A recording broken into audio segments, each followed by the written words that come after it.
Hoje é um dia especial, né? O dia que a gente comemora a criação e a redenção. O Senhor, no seu grande amor, tomou a decisão de criar esse mundo sabendo o preço que ele ia pagar. Então eu imagino que nós sejamos muito especiais para Deus, muito especiais. Porque Deus sabe o fim desde o princípio. E se Ele nos criou sabendo o que ia acontecer com seu filho, é muito amor por nós. Tem um texto da irmã Heleninha que ela fala o seguinte, que o maior sermão que se pode pregar é uma família cristã bem ordenada. Mais do que, na verdade ela diz assim, é mais do que todos os sermões juntos. Uma família cristã bem ordenada. Fala mais a favor do Evangelho do que todos os sermões juntos. Porque sermão é teoria. Eu posso falar aqui um monte de coisa, mas não teoria. Agora, na prática, é outro argumento. E diz que uma família cristã bem ordenada, ela é um argumento que os ímpios não podem contestar. Porque a teoria você contesta.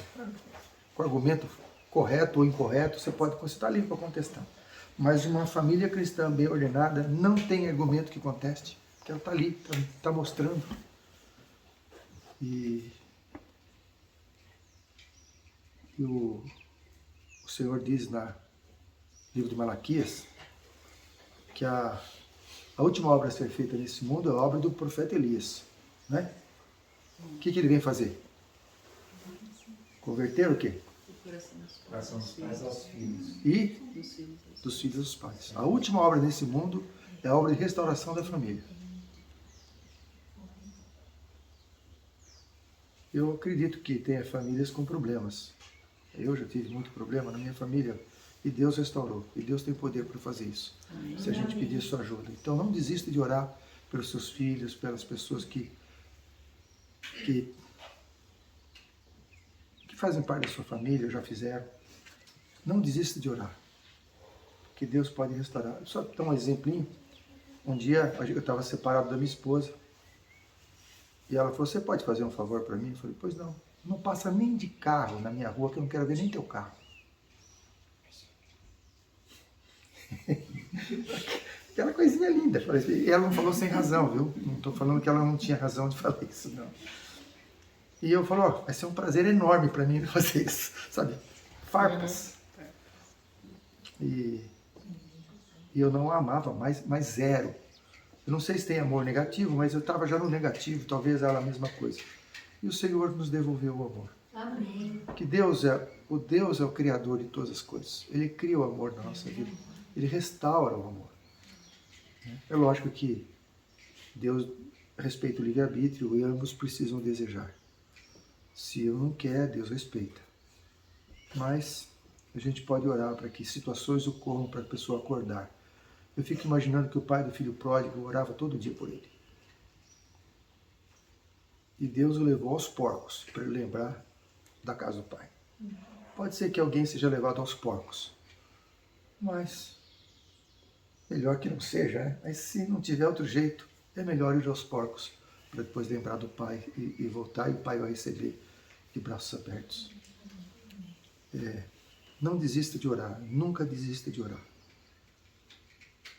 Por quem te prejudicou, por quem não te magoou, não tem problema. Nós magoamos muito a Deus. Muito. Todos nós magoamos a Deus já. E Ele nos ama e está disposto a perdoar e nos restaurar. Bom, a obra de Elias, ela tem que ocorrer. Mas só vai ocorrer se a gente permitir. E vão ser as famílias que vão dar a última mensagem ao mundo. Principalmente as crianças, viu, Breno? Viu, Ana Júlia? Porque velho ninguém escuta. Se eu for na praça e pregar, de Itapeva, subir no coreto, não para nem cachorro. Ninguém vai, não para. Mas põe uma menina, uma criança dessa pregando lá para ver o que acontece. Junta, gente. Então vocês podem ser muito úteis a Deus para finalizar a obra deste mundo. Que vocês façam parte dos 144 mil. Amém. Deus pode usar muito vocês. E que os pais não priorizem o ensino acadêmico dos filhos. Estou dizendo para não fazer, estou dizendo para não priorizar. Priorize as escrituras. Priorize as escrituras. Ensina o filho não só a ser obediente, mas ser abnegado. Porque tem duas plataformas no mundo. Tem a plataforma do diabo, siga seu coração. Não sei se vocês já viram isso em algum filme. Todo filme da Disney aparece, siga o seu coração. Que faça o que você gosta, faça a sua vontade. Agrade-se a si mesmo. Essa é a plataforma do diabo. A plataforma de Deus qual é? Negue-se a si mesmo. Está aí, as duas plataformas a gente tem que escolher. Nós escolhemos. O que diz Romanos 6,16? Quem lembra? A quem vos apresentardes como servos para servir, desses sois servos. É nós que nos apresentamos. É a gente que se candidata para um ou para o outro reino. Ou do pecado para a morte ou da obediência para a justiça. Deus nos deu livre-arbítrio. Todo o universo tem livre-arbítrio. Os anjos podem pecar se quiserem. Eles não estão proibidos de pecar. Eles não pecam porque eles sabem que eles não querem. E a angústia não se levantará pela segunda vez, não é porque Deus vai fazer uma blindagem e nem vai retirar o livre-arbítrio, porque ninguém vai querer mais passar por essa coisa horrorosa de que é viver no pecado. O livre-arbítrio faz parte do governo de Deus. Sem livre-arbítrio não tem amor. Deus podia ter criado tudo autômato, mas que alegria teria no universo. Que felicidade teria. Os nossos filhos precisam ser criados com liberdade de escolha. Mas os pais devem, quando pequenos, não só ensiná-los a obedecer, mas ensiná-los a escolher corretamente. Crianças criadas como animais são adestradas, elas não vão aprender a escolher. Os pais têm que ensinar os filhos a fazerem escolhas acertadas. É um grande desafio isso. Porque criança pode obedecer por medo, pode obedecer porque você é rígido. Mas se elas aprenderem a obedecer por amor, por entenderem que aquilo é melhor, por entender o amor de Deus, vai ser bem melhor. E nós também precisamos aprender isso. O que Deus pede para nós é para a nossa felicidade, não a imposição. Deus vai... Não é isso, aquilo, vai tirar do céu. No céu não vai nem um rebelde, porque os rebeldes lá foram expulsos. Não vai entrar rebelde lá. Vai entrar tanta gente que não sabe nada do Evangelho. Vão perguntar, Senhor, o que é isso nas tuas mãos? Não sabe nem que Jesus morreu por elas. Mas não foram rebeldes. Seguiram toda a luz que tinham. O que é ser rebelde? É conhecer e não praticar. É saber o certo e escolher errado. Você sabe o que é certo? Isso que vai nos tirar do céu. Você sabe o certo e escolhe errado. O que está escrito em Mateus 7,21? Quem sabe decora? Nem todo que me diz Senhor, Senhor. Nem todo que me diz Senhor, Senhor entrará no reino dos céus. Mas quem vai entrar no reino dos céus? Aquele que faz a vontade do meu Pai. Esse é o critério para entrar no céu. Você sabe qual é a vontade de Deus e faz a sua. Não tem jeito. Essa é rebeldia. Rebeldia. Tem outro que você quebra o primeiro mandamento, pelo menos. Você tem um outro Deus acima de você, que é você mesmo. Se você escolhe a sua vontade acima de Deus, quem é o Deus? Eu mesmo. E quanto que a gente faz isso? A gente não se dá conta de que a gente faz isso. A gente, sabe por quê? Porque a gente não confia no que Deus falou. A gente acha que a gente vai ser mais feliz fazendo aquilo que a gente quer. Quando a gente acreditar que Deus sabe o que é melhor e confiar nele inteiramente, a gente não vai fazer escolhas segundo a nossa vontade, mas segundo a vontade de Deus. Mesmo que a gente ache que daquele jeito é melhor para nós, mas não é. Eu estou falando da minha experiência, não conheço vocês, não estou criticando ninguém. Quantas vezes eu já fiz coisas da minha vontade e mais para frente eu vi que foi uma besteira incrível. Incrível. Esse menino conhece minha casa lá de Hortolândia. Elefante branco.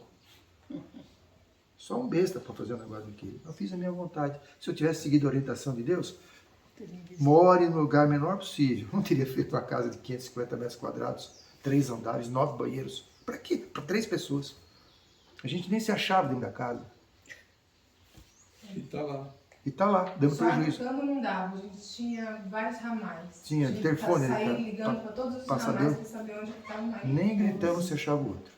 3 pessoas. Uma casa com 6 suítes. E mais 2 outros quartos que a gente fez escritório. Subsolo. Para quê? Garagem para 7 carros. Para quê? Porque não seguiu a orientação de Deus. Hoje colhe as consequências. Mas eu tenho orado para o Senhor reverter aquilo em bênção para a sua causa. A gente acha que vai ser feliz. Tonto. Tonto. Segue a vontade de Deus. Deus falou, faça a sua casa no menor espaço possível. Não é para viver exprimido, mas o suficiente para você. Não precisa disso. Reduza as suas posses. A gente não acredita nisso. A gente quer aumentar nossas posses. Está escrito, reduza as suas posses. Não vos preocupeis com o dia de amanhã. A gente fica preocupado, ansioso. Aí tem que tomar remédio. Tem que ir no psicólogo. E não resolve. Não resolve. É só paliativo. Não está falando para você ser preguiçoso. Não, porque lá fala quarto mandamento. O que fala o quarto mandamento, Ana Júlia? Leva. Isso, que mais? É, isso aí. Não fala só para guardar sábado, fala 6 dias trabalharás. É, então não é para você ficar dormindo, biquinho aberto, né? No ninho até 10 da manhã. Vê aí a natureza. Se tem algum passarinho dormindo até as 10 da manhã com o biquinho aberto, esperando o grãozinho cair na boca. Não tem, ele levanta cedo, faz o culto. Os passarinhos fazem o culto logo cedo e sai caçar, sai procurar as coisas. Normal. Sim, senhor. Eles ainda vão caçar, eles ainda vão pegar o alimento e ainda vai louvando a Deus. Isso aí, então vem pra cá. Pra cá. Esse menino chama Carlos, ele fez 9 anos agora, dia 15. Não me avisou, né? Eu estava viajando, quando eu cheguei, você já estava um ano mais velho. Como é que pode? Quem deixou? Deus. A Deus que deixou? Tá bom. Queria fazer umas perguntinhas para você. Você gosta, qual é o seu joguinho predileto? Nenhum. Nenhum, como assim? Nenhum. Nenhum joguinho? Não. Qual é a marca do seu celular? Nenhum. Não tem marca seu celular? Não. Um celular sem marca? Não. Por quê? Porque eu não tenho celular. Ah, não tem celular, tá certo. Tá certo. E qual é o seu programa predileto de televisão? Nenhum. Nenhum? Nem jornal? Não. Não, nem jornal. O que é o jornal, né? O jornal é a desgraça que o diabo fez no mundo. A gente vai ver ali, né? Modificado. Então, melhor não ver, né? Pra quê? Certo. E o que você gosta de fazer, Carlinhos? Plantar, Plantar? virar o canteiro, Virar o canteiro. arrancar braquiária. Ah, braquiária. Ô, braquiária, né? Sabia que a braquiária foi invenção humana, né? Deus não criou braquiária, não. O homem inventou em laboratório e tá essa praga. Braquiária. É um mato que não morre nem com fogo. Você queima e ele brota de novo. É uma tiririca. É uma tiririca enorme. Vai. E só. Só? Limpa a casa você faz também? Sim. O que você limpa? Limpa os armários, varra a casa, arruma a cama, limpa debaixo da cama. Debaixo da cama? Mas ninguém vê. Mas poeirada, eu tenho um problema chamado rinite. Ah. Aí tem que varrer debaixo da cama. Varre debaixo da cama. Certo. O que mais? E louça, você lava também? Sim, Sério? sim, Mas você gosta? sim. Tá certo, que belezinha, né? E você lê a Bíblia, não? Leio? Que você todo dia? Todo dia? Sim. Ah, tá. E o que você já leu da Bíblia? Aí eu já li o Novo Testamento em Deuteronômio. Você já leu todo o Novo Testamento? Sim, E está em Deuteronômio? sim, Ah, legal. E você gosta? sim. Muito bom. Muito bom. Você sabe algum versículo de cor? De Deuteronômio? Não, de qualquer livro. tem um versículo que fala: é ser fiel até a morte, dar-te-ei a coroa da vida. Mas na King James em inglês, vai ser fiel para a morte. King James em inglês. Ok. Ser fiel para a morte, né? Sim. Tá certo. Então, porque todos nós vamos morrer de alguma forma. Natural, massacrado, com muitas pessoas. Por exemplo, Zacarias foi cerrado no meio. Foi. Certo. Você tem medo disso? Não. Um pouquinho. É, bem um pouquinho. Mas você acha que Deus vai dar poder para você? Se passar por isso, se precisar? Sim. Beleza. Ah, esse aqui, sabe que ele é meu distribuidor oficial de livros? Ele e o irmão dele? Como é que você fala? Vamos imaginar, esse livro que eu trouxe para mostrar aquela coisa de ontem que eu falei. Vamos fazer só para você mostrar como é que você faz para entregar um livro para uma pessoa. Entrega para mim mesmo. Boa tarde, Senhor. Este é o livro de presente que fala a palavra de Deus. Que o Senhor te abençoe e te guarde. Que o Senhor faça resplandecer o seu rosto sobre ti e tenha misericórdia de ti. Que o Senhor sobre ti levante seu rosto e te dê a paz. Muito obrigado. Irmãos, uma pessoa que recebe um livro assim, eu vi uma criança falando isso, você acha que ela dá atenção ou não? Surpreende ou não? Obrigado, viu? Nada. Chama o seu irmão para ver aqui.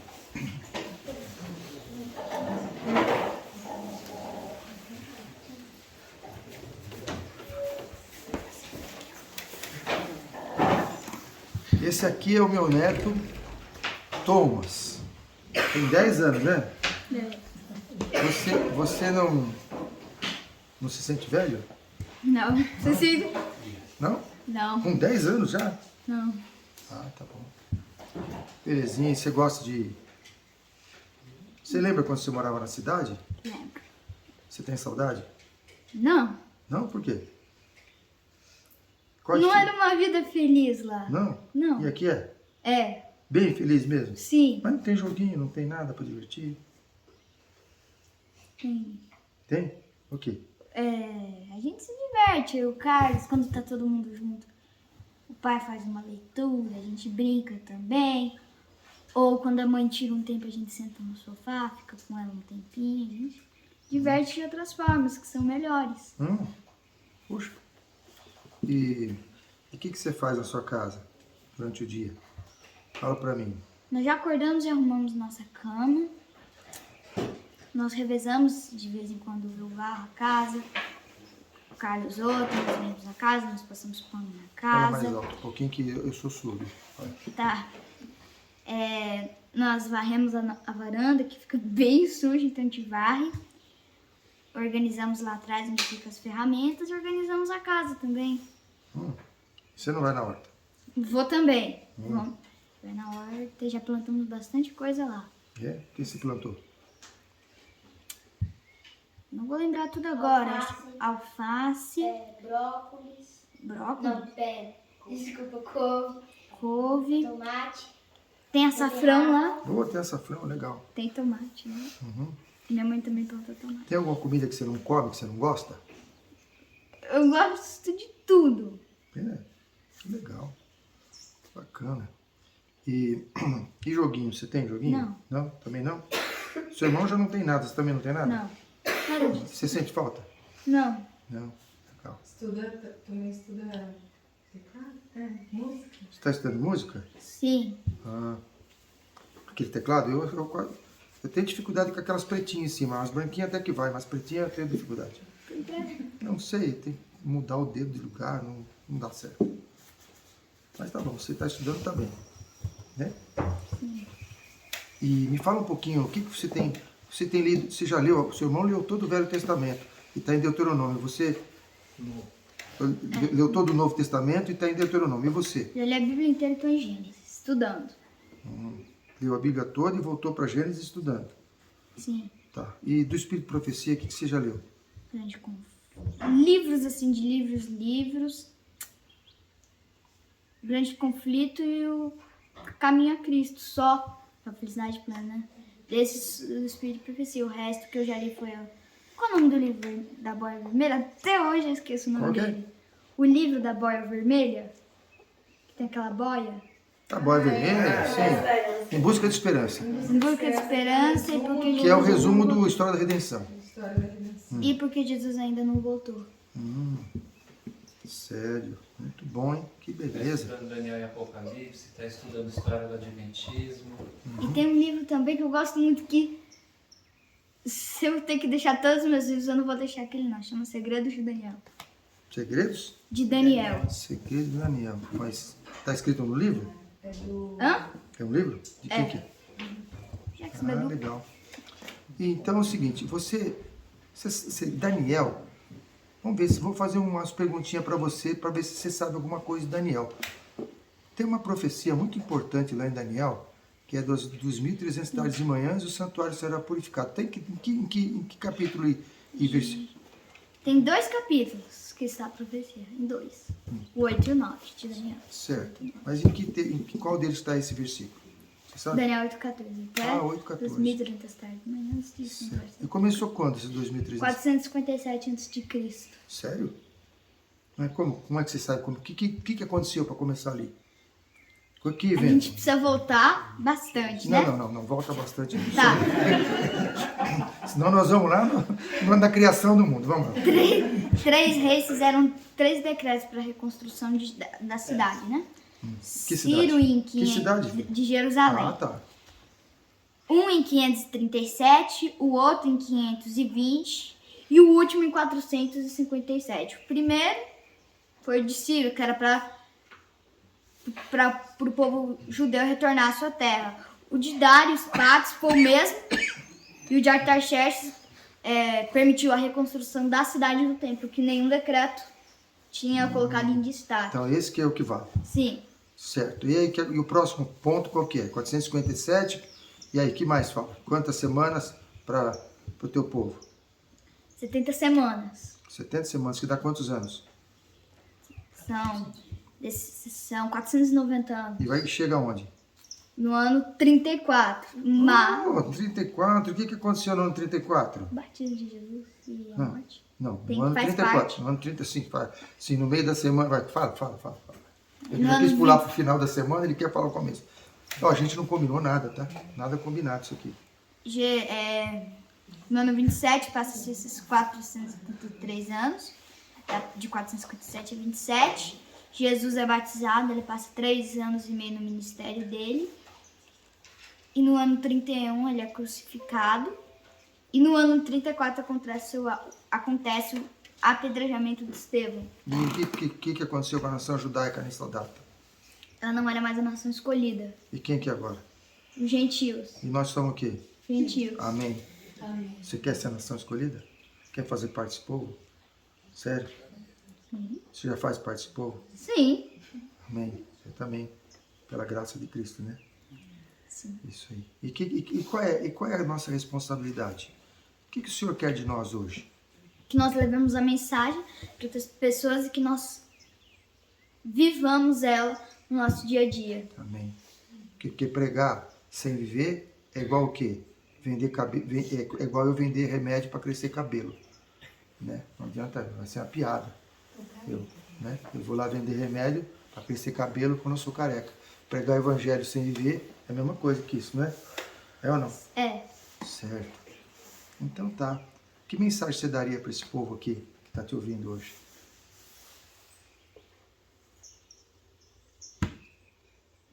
Nós não nascemos nesse mundo sem um propósito. Todos nós viemos com algum propósito para essa terra. E o propósito que Deus quer é que nós levemos esse evangelho para os mais remotos cantos da terra. Porque a gente não veio sem propósito. Deus não fala, eu vou nascer e vou ficar sem propósito de fazer nada. Deus deu um propósito para cada pessoa. E Deus nos deu uma missão. Levar o evangelho para as outras pessoas que não conhecem. E também praticarmos esse evangelho. Você falou de 1854, acabamos no ano 34 e não falamos. Então tá bom. Quer voltar? Volta lá. Depois, até onde vai os 2.300 de manhã? Tarde de manhã. Aí do ano 34 se estende mais 1.810 anos. Mil quanto? 1.810 anos. Sim. Até 1854, quando Cristo passa do Santo para o Santíssimo. É mesmo? E eles estavam esperando a volta de Jesus. Mas Foi uma decepção, né? eles passaram do santo para o E santíssimo. o que significa passar do santo para o santíssimo? Ele encerrou sua obra no santo e foi agora ministrar perante o Pai. Perante Deus, né? Onde está a arca, onde está... E qual é a obra mais importante de Jesus ali no Santíssimo? Interceder por cada um de nós. E além de interceder? Ele apresenta... Porque interceder, ele já intercedia no santo, aí agora no Santíssimo. Ele apresenta o seu sangue, né, em favor dos Ele já redimidos. apresentava no santo. Já? Já. O que acontece de especial no Santíssimo? Cristo aguarda. O fremente deseja a manifestação de si mesmo em sua igreja. Quando o caráter de Cristo se reproduzir perfeitamente em seu povo, então virá reclamá-los como seus. Parábola de Jesus, 69. 69. O que ele está fazendo? Apocalipse 11 fala sobre esse momento em que começou o julgamento dos mortos. Isso. Ali começa o julgamento dos mortos. Naquela data. E Deus está preparando um povo que representa o seu caráter para desfazer o quê? Que acusação que ele quer desfazer? Satanás lançou uma acusação contra Deus, de que seu governo era tirano, que seu governo usava tirania, né, que Deus era tirano, que Deus era cruel, que Deus não dava livre-arbítrio para os filhos de Adão. E que mais? Sobre a lei. A lei era injusta e não era boa e não era santa. E que mais? Que não era possível? Que os filhos de Adão obedecessem à lei de Deus. E agora, como é que Deus resolve isso? Ele podia resolver usando a sua força, mas ele preferiu resolver de outra forma. Que forma ele preferiu resolver? Manifestar o caráter dele em nós. Amém. Glória a Deus. É assim que ele vai desfazer a acusação de Satanás contra o seu governo. Né? Sim. Vamos dizer o seguinte. Eu falo que aquele menino lá fala inglês, o Breno. E você diz que não fala. Não, você fala que ele fala e eu digo que não fala. Você fala assim, o Breno fala inglês. E eu digo, não fala. E a gente começa a discutir. Não, o Breno não fala inglês. E você fala o quê? O Breno não fala inglês. Não fala coisa nenhuma. Ele fala sim. Não fala nada. Fala Eu vou sim. falar mais alto, ele não fala inglês. Ele fala inglês. Nós vamos ficar brigando até que dia para resolver isso aí? Ih, Como é que resolve isso? Carlinhos, como é que resolve isso? Ver se fala inglês. Ué, manda ele falar inglês, uai. Fala um pouquinho para nós aí, ele quer falar. Agora vai complicar a minha vida. Fala assim, feliz sábado para as pessoas, em inglês, vai. Fala, filho, me ajuda. Senão ele vai ganhar. Ana Júlia, ajuda ele. Você escutou? falou. É sábado. Como que é? Rap sábado. É rap sábado. É mais ou menos isso. Então, para a gente tirar essa dúvida, é só pedir para a criaturinha falar inglês. Se ele não fosse tímido, ele estaria falando um monte aqui. Mas a gente respeita a personalidade de cada um. Mas ele fala inglês, né? Morou nos Estados Unidos e tal. E a mesma coisa Deus conosco. Ele não pode gritar, ele, Satanás, ficar gritando. É só, Deus, a sua lei não pode ser guardada? Tá bom, eu vou mostrar um povo que guarda a minha lei. Porque ele já mostrou indivíduos, Enoque, Moisés, Jó.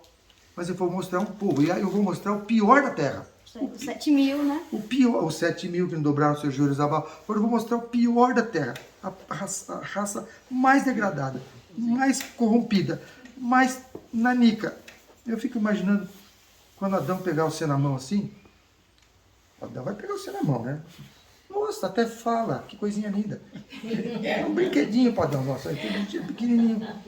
E aí, como é que o universo vai saber que Deus é justo? Quando tiver essa geração, como você falou, com caráter perfeito. Fala de novo, mas mais devagar aquele texto lá. Cristo aguarda com fremente desejo a manifestação de si mesmo em sua igreja. Quem que aguarda?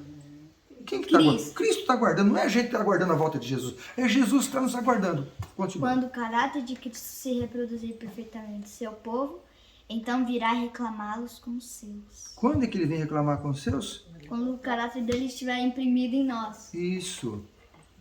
Mas isso não é impossível? É possível. Ele é impossível para nós, mas não é impossível para Deus, porque Deus pode todas as coisas. Se nós confiarmos nele, ele cumpre a sua promessa. Amém. É isso que faço nova todas as coisas, né? Sim. E Ele pode nos dar um coração novo, um coração de carne, com a sua lei escrita nele. Certo? Certo. Você acredita nisso? Sim. Você ora por isso? É? Você quer ser dos 144 mil? Sim. Amém? Obrigado. Alguém tem alguma pergunta para fazer sobre as 2.003 tardes de manhã? Ele quer falar. Fala. O que você vai falar? Fala o que você vai falar. Bem resumido, bem resumido. Fala para mim antes. Qual é o assunto? Sobre o leão alado, isso é uma coisa. Sobre o quê? O leão alado, isso é uma Ah, ele está com vontade de falar sobre o leão alado. Vai, fala. Quando em Daniel 7 mostra que Babilônia é um leão alado, ele tem asas, ou seja, ele é um reino poderoso. Mas o foco, quando Deus tira a asa, ele é posto, Deus tira as asas do leão, assim, simbolicamente, ele se levanta como homem, ou seja, Deus pode dirigir, falando de Nabucodonosor, né? Antes Nabucodonosor era uma pessoa próspera, que tinha o eu em si, mas depois daqueles 7 anos de humilhação, Deus conseguia dirigir ele, Deus conseguia se comunicar com ele. Tanto que as primeiras palavras, eu exalto, eu glorifico, eu bendigo a Deus, não era como se você vê no verso 4, eu estava satisfeito. Não. Deus passa a dirigir Nabucodonosor. Porque ele permitiu. Porque ele permitiu. Muito obrigado. 7 anos. Beleza. Abaixo da humanidade, né? É isso aí. Então, 10 anos de idade. 10 anos de idade, outro 9. Vocês querem que seus filhos sejam assim? Seus netos sejam assim? Isso é resultado de viver no campo. É muito difícil uma criança que mora na cidade ter essa experiência. E ser educado, porque tem tempo, tem a família perto. O que acontece na cidade? Se o marido vai para um lado trabalhar, a mulher vai para o outro, as crianças ficam no depósito de crianças. Né? Fica lá. Aí o que eu fazia com a minha filha? Enchia de sapateado, natação, violão, não sei o quê, um monte de coisa, porque tem que estar, as filhas têm que estar em algum lugar em que você está ocupado. Então você começa a pôr um monte de atividade, enche a cabeça da criança de coisa que cansa. A criança não quer saber mais as coisas de Deus, entendeu? Está muito cansada. Aí quer se divertir, porque é muito cansada, mentalmente está esgotada. E assim, eu vi outros exemplos, vi outras coisas. Como eu falei ontem para vocês, a minha filha decorou todos os jingles dos vereadores, sem sair de casa, só escutando os carros de som passando na rua. Né? Então Deus sabe quando Ele pede as coisas para nós, quando Ele orienta, Ele sabe o que é melhor. Né? Esse negócio de joguinho, criança no celular, que tragédia, que tragédia. Estão emburrecendo. Isso está... Não é nem que a minha mãe falou hoje, a irmã, não é nem o conteúdo, é o mecanismo só já afeta nosso cérebro. Você pode ver só coisa boa e já está atrapalhando a nossa vida. Crescimento. Tem um famoso aí, eu postei o vídeo dele, fala, até 4 anos de idade a criança não podia nem olhar para uma tela. Não é adventista, não é nem cristão, isso faz mal para a mente. Né? Eu vejo o bebezinho, criancinha, tudo já ali babando na frente dos tablets ali. Que dó, que dó. O diabo está emburrecendo a nossa geração. É a única geração que está com QI menor que a anterior. Todas as gerações do QI vem aumentando, a nossa atual caiu. E vai cair. Vai para a bestialidade. Porque hoje não... O cara põe GPS até e vai para casa. Ele vai todo dia para pôr GPS. Ele tá, não pensa mais. Tudo isso vai ver aqui. Aí não... A pessoa, como é que vocês faziam antes que não tinha celular? Você usava o quê? Usava o cérebro. Né? A gente usava o cérebro. Perguntava para a pessoa. Ou conversava, perguntava. Estudava, pesquisava. Falei. Agora, essa questão de criança jogando é tão complicada que eu tenho sobrinhos que jogam. E você falou a palavra emburrecendo. E ao quadrado. Porque eles não apenas jogam no celular, como o pior, eles ficam no YouTube assistindo os outros jogarem no celular. Sim. Então, assim, nem jogar exercita mais, se é que exercitar, né? Mas eles assistem vídeos de pessoas jogando jogos. Ou seja, nada. Vieram 2 meninos aqui, Gabi, como é que foi a história lá dos rubis, não sei como é, dos... Ah, sim. Tinha um menininho que ele jogava um jogo e ele falou, ele estava muito chateado porque ele tinha feito um headshot, ou seja, tinha explodido o cérebro de uma pessoa. Tinha dado um tiro na cabeça de uma pessoa. Quer dizer, no jogo, né? E por esse tiro ele ganhou 28 diamantes, alguma coisa assim, 26 diamantes. Ele estava muito chateado, porque o amigo dele tinha dado o mesmo tipo de tiro, tinha feito a mesma coisa e tinha ganhado muito mais diamantes do que ele. Então, Que triste, não? que triste! Aonde que a gente vai parar, gente? Nós estamos perdendo a sensibilidade, ou seja, a pessoa morrendo não tem nada a ver. Se eu ganhar diamantes a mais, tudo bem. Legal. Agora É isso que eu quero. agora você vai estar lá na cidade, seus filhos estão frequentando a escola, todas as crianças, a maioria das crianças tem o celular, a maioria das crianças jogam. Como é que você quer que seu filho não seja contaminado? Não tem jeito. Não tem jeito. Para onde ele olha tem maldade. Como é que você quer que ele não seja influenciado? E não adianta pôr a escola adventista. A escola adventista é muito boa para descrente, mas para os nossos filhos não. Eu posso falar uma coisa? Sim. A minha neta, quando nasceu, com 2, 3 meses, ela já tinha interesse em celular. Por quê? Acho que porque vê os pais, né? Então, os pais não são cristãos. Os pais são adventistas, são interessados, são isso, são tudo aquilo. Nós fomos criados à imagem e semelhança de Deus. E Deus é luz. Deus é uma energia que a gente não vê. Então, o que acontece? Isso é meu pensamento também. Hoje, na atualidade, quando um pai e uma mãe ficam no celular, observando o celular, essa energia do celular também entra nele. E quando eles casam, são jovens, estão ali, celular no trabalho, computador, tudo isso aí, isso vai para onde? Isso vai para o organismo, isso vai ser produzido no sêmen do homem, no sêmen da mulher. Não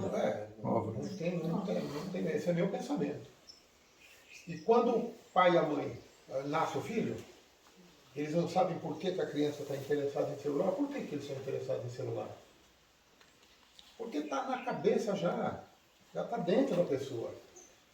E às vezes a gente tem uma ideia de que o homem, a pele que o homem usou, era folha de uva, folha de figueira, matou a ovelha. Não, o ser humano era luz. E conta-se que quando o ser humano andava no deserto, os animais ficavam querendo saber quem estava chegando ali, se era Deus ou se era o homem. Isso são coisas que eu acabei estudando e vendo isso aí. Então, o mundo está complicado mesmo. E Jesus já tinha que ter voltado antes. Então, houve uma responsabilidade, né, de por que Jesus não voltou ainda. Mas, mais tarde a gente... Ok. Mas também esses aparelhos, eles emitem ondas, que também elas muitas vezes são hipnóticas. Elas interferem nas ondas cerebrais. E isso faz com que, mesmo se você der uma tela para uma criança, mesmo que não tenha nenhuma imagem, Sim. ela ainda assim Fica olhando. fica vidrada. Se tiver aquela imagem, aquelas corzinhas ali, a criança fica olhando para aquilo. Tá, vamos lá. Irmão Carlos, pode vir um minutinho aqui, por favor? Irmão Carlos passou por um sufoco essa semana, né, irmão? Pô, verdade. Quase que a gente foi no seu velório, hein? Meu Deus. Não era a hora ainda. Chega mais pertinho aqui, por causa da filmagem. Como a gente diz, não é a hora ainda. Não é hora, não é hora. Se quiser falar mineiro, pode falar mineiro. Não era a hora ainda. Então, o irmão Carlos levou uma picada de abelha. Eu imagino que pegou num vaso, numa artéria, numa veia. E aí complica bem mais do que no músculo. Ele passou muito mal, desmaiou, tal, foi bem complicado. É muito rápido, não deu 10 minutos. Eu comecei a sentir um calor muito forte na face. E daqui a pouco eu senti o meu ar indo embora. Aí eu pensei, veio tontura. Eu falei, eu vou deitar para mim não cair. No que eu deitei, eu não consegui mais me levantar. E eu fui ajoelhado, engatinhando até uma janela próxima da onde eu trabalho para chamar o dono da casa. Eu consegui falar 2 palavras. Eu falei o nome dele e me ajuda. E aí eu não lembro de mais nada, eu apaguei. Foi muito rápido. Ela veio, picou aqui, uma só. Depois picou aqui. E foi o suficiente. Eu fui parar no pronto-socorro. São 13 quilômetros daqui até Itapeva. Eu fui para lá desacordado. Eu só conseguia ouvir quando eu cheguei no pronto-socorro vozes mas eu de olho aberto não via ninguém, só via escuro. E aquilo me intrigou bastante. Aí ele me deu uma injeção de adrenalina na perna. Aí foi quando eu consegui enxergar as pessoas que falavam comigo. Mas eu senti que eu estava indo embora. Eu acho que se o rapaz não tivesse me ouvido... E Deus é tão poderoso, porque assim, é uma situação impressionante. A casa está aqui, a outra está a uns mais ou menos 1 quilômetro de distância, praticamente. Esse, rapaz é o lá, vizinho de muro, no sítio assim. O rapaz lá em cima do telhado, ele viu que tinha algo diferente, uma movimentação minha diferente na área. E aí ele viu quando eu deitei, não levantei mais. Ele desceu rapidamente de moto. Quando eu consegui chamar o daqui, ele estava chegando. E aí foi a hora que eu apaguei. E ele disse que o rapaz ia fechar a janela e ia entrar para dentro de casa, não ia nem saber o que estava acontecendo lá fora. E ele sentiu no coração dele, desce que o negócio é grave. Ele sentiu que o anjo do Senhor falou com ele. E foi assim o meu socorro. Me pegaram, jogaram no carro naquele minuto que eu deitei no chão e 80, 100, não sei nem a quanto ele dirigiu, ele chegou rápido no pronto-socorro. E a bênção que Deus dá aqui nessa cidadezinha pequena é que você atende na hora. A gente vai nesse pronto-socorro aqui e vai, às vezes não é nada grave, é só uma coisinha à toa. É 5 minutos sendo atendido. Não tem fila de espera. Eu falo que tem mais médico do que doente, então tá bom demais. Você tá num lugar complicado, até ser atendido. Então foi uma bênção. Graças a Deus que o irmão está aqui, né? Não, amém. Mas eu na verdade, queria falar um pouquinho, assim, de forma bem resumida. O irmão morou em que cidade, em Itapevi? Eu morei na cidade de Itapevi, eu com 18 anos fui estudar no colégio adventista, fiquei 12 anos no colégio adventista, fiz enfermagem lá. Lá era Capão Redondo. E aí no primeiro ano eu já estava fora da igreja, dentro do colégio eu já não me encontrei mais as coisas referentes à igreja e saí. Eu continuo estudando? Continuei estudando lá, terminei, fiquei 12 anos lá. Fiquei 23 anos fora da igreja. Fui morar em Itapevi, que é a zona oeste de São Paulo. E lá eu pisei na igreja de novo, levei a minha esposa, no primeiro dia ela resolveu entregar a vida dela para Cristo, no terceiro dia ela se batizou.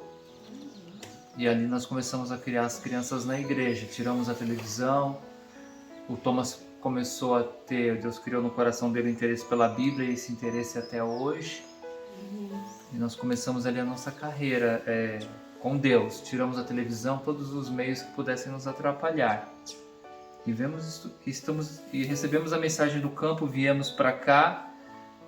E aqui Deus tem feito grandes milagres nas nossas vidas, mas grandes mesmo. De escape da morte, essa não foi a primeira, já teve muitas outras com acidentes de carro. Há 3 semanas atrás teve uma cobra jararaca que me deu 3 botes, que Deus me livrou também.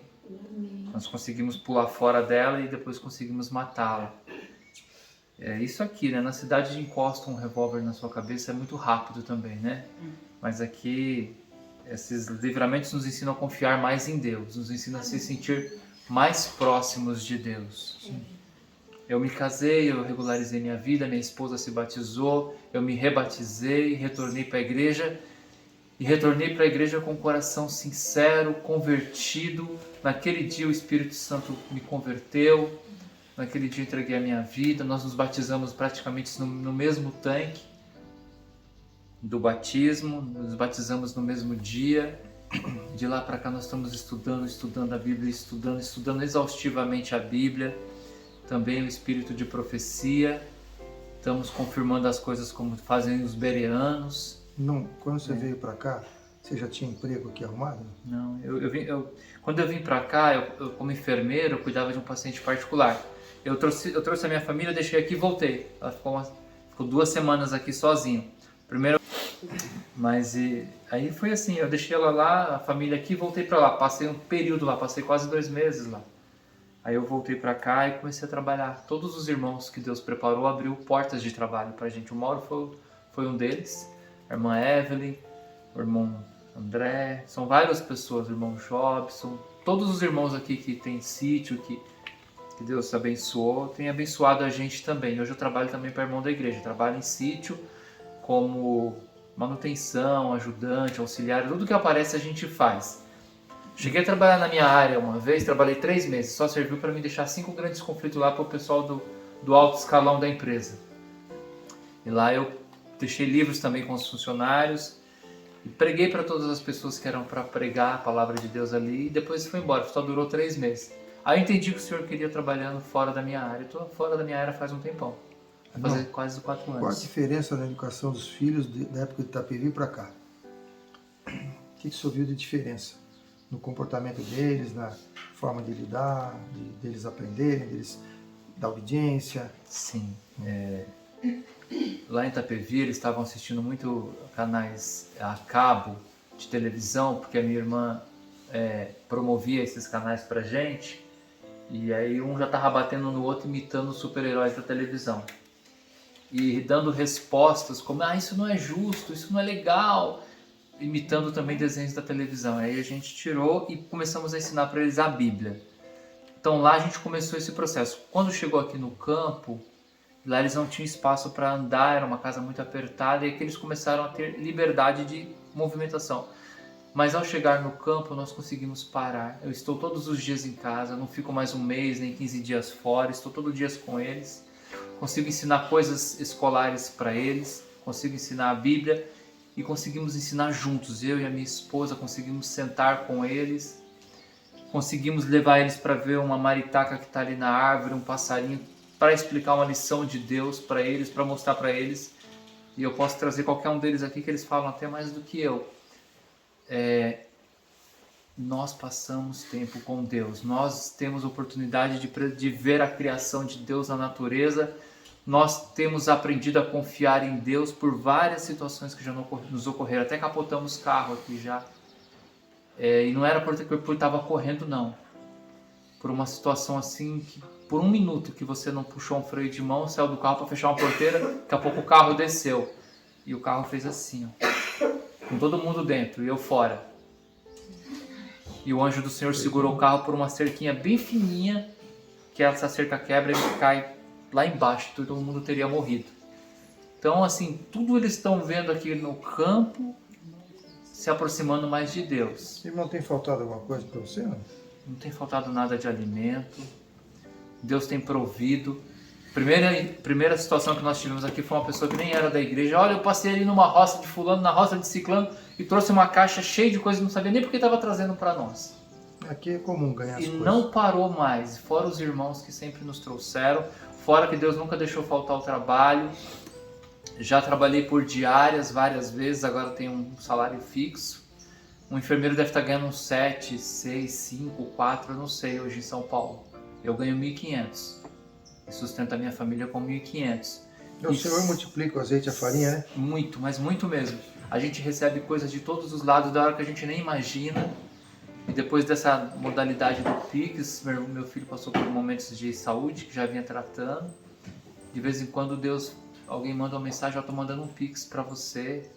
E Deus está sempre nos cuidando, não falta nada. Eu seria muito ingrato com o Senhor se falasse ao contrário. Não falta, não temos luxo. Temos um carro simples, um Uno 97, que foi dado por Deus. Não paguei R$1 nesse carro. Uma família deu para nós esse carro. Deus mandou dar. Tenho uma moto que me leva para o trabalho, uma moto 125. Já caí nela, já machuquei o braço, agora Deus está consertando. Passei por cirurgia. E a gente vai amadurecendo também na direção. Mas eu sempre uso todas as coisas que acontecem aqui para ensinar para os meus filhos. Para que eles estejam com o Senhor. E nós temos que falar, olha, se é para vir para o campo, venha tranquilos, que o Senhor cuida pessoalmente. Nós já recebemos tudo e temos recebido tudo que nós precisamos. Do alimento, do ajuda, do dinheiro, de casa, um lugar para estar. Já moramos umas 2, 3, 4 casas.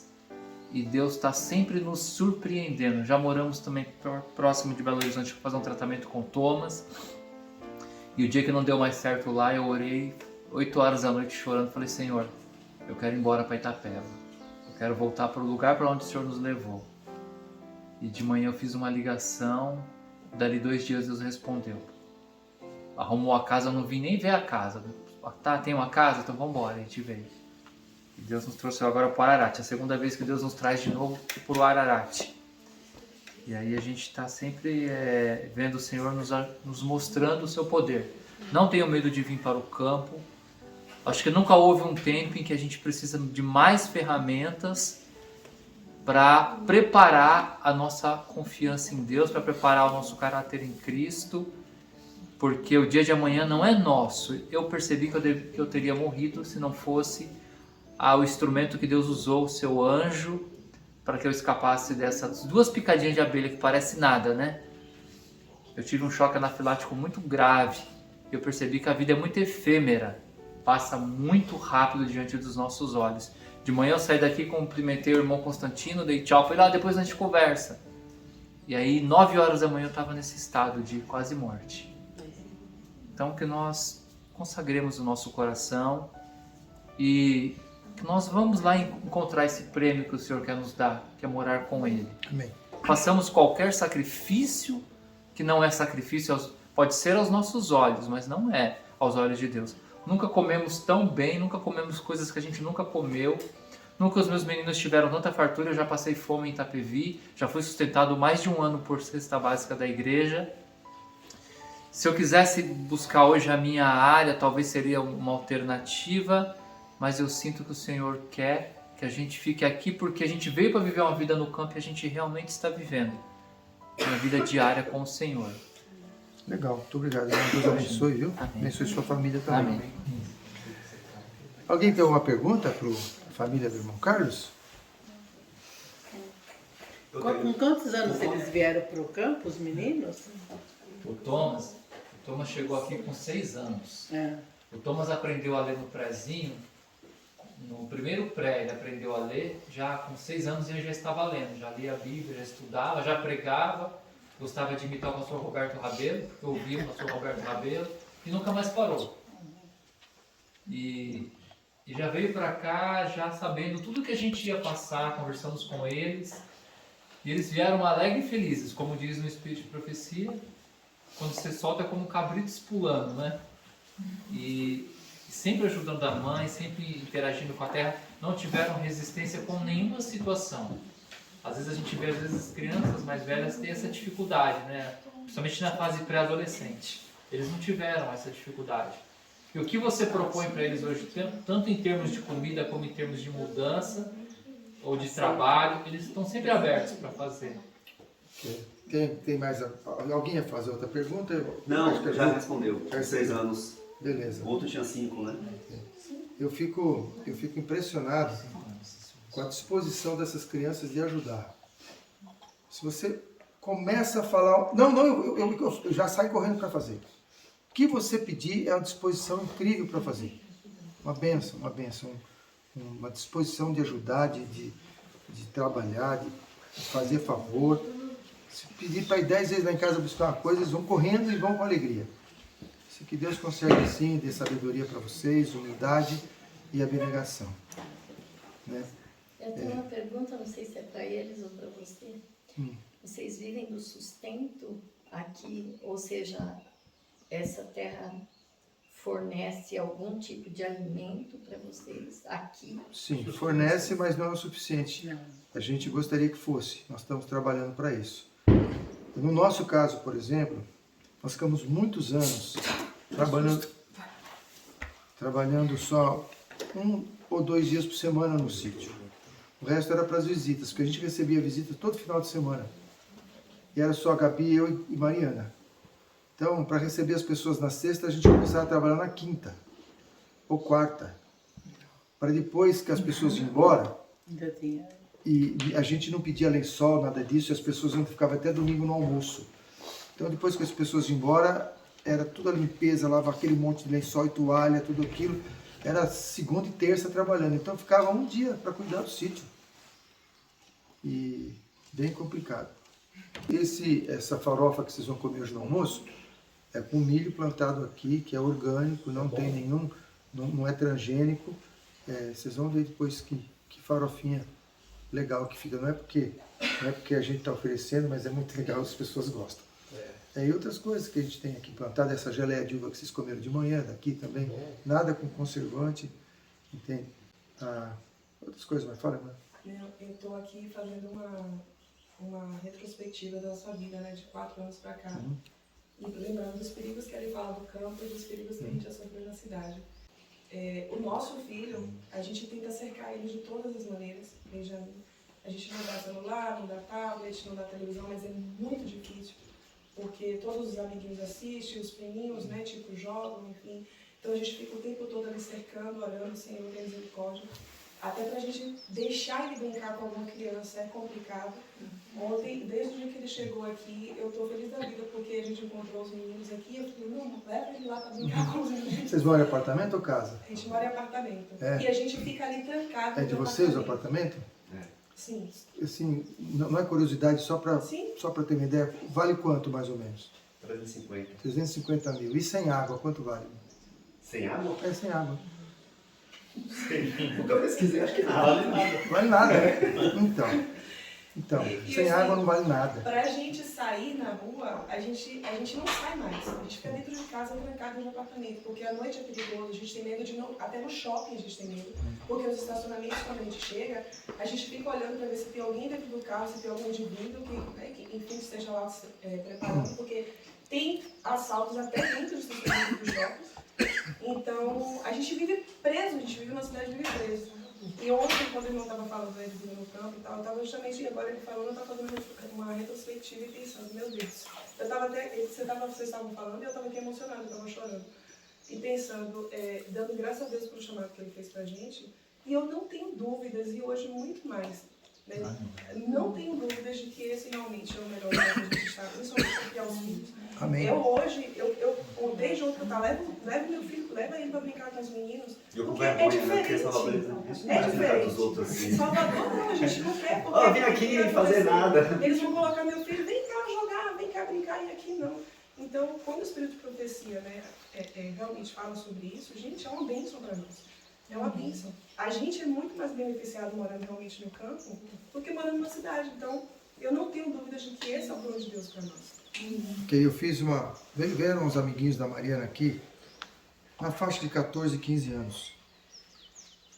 Aí, sábado depois do almoço, falei, não vou deixar essas crianças soltas aí, vou conduzir, né, para não ficar fazendo coisa sem sentido no dia do Senhor. Falei, não, vou fazer perguntas da Bíblia para vocês. Vocês viram que eu gosto de fazer perguntas, né, velho?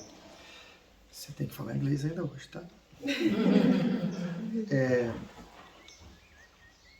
E eu falei, não competição, sem competição nenhuma, a gente só vai perguntar e responder, não tem concurso, nada disso. Eu falei, vou fazer uma pergunta bem fácil, para animar, né? Você viu que eu fiz umas difíceis, né? Que sonho José teve no Egito, você não conseguiu responder. Mas eu fiz uma pergunta, para começar bem fácil.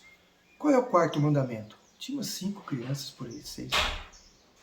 Tudo filhas de amigos meus, que são adventistas, a maioria oficiais da igreja.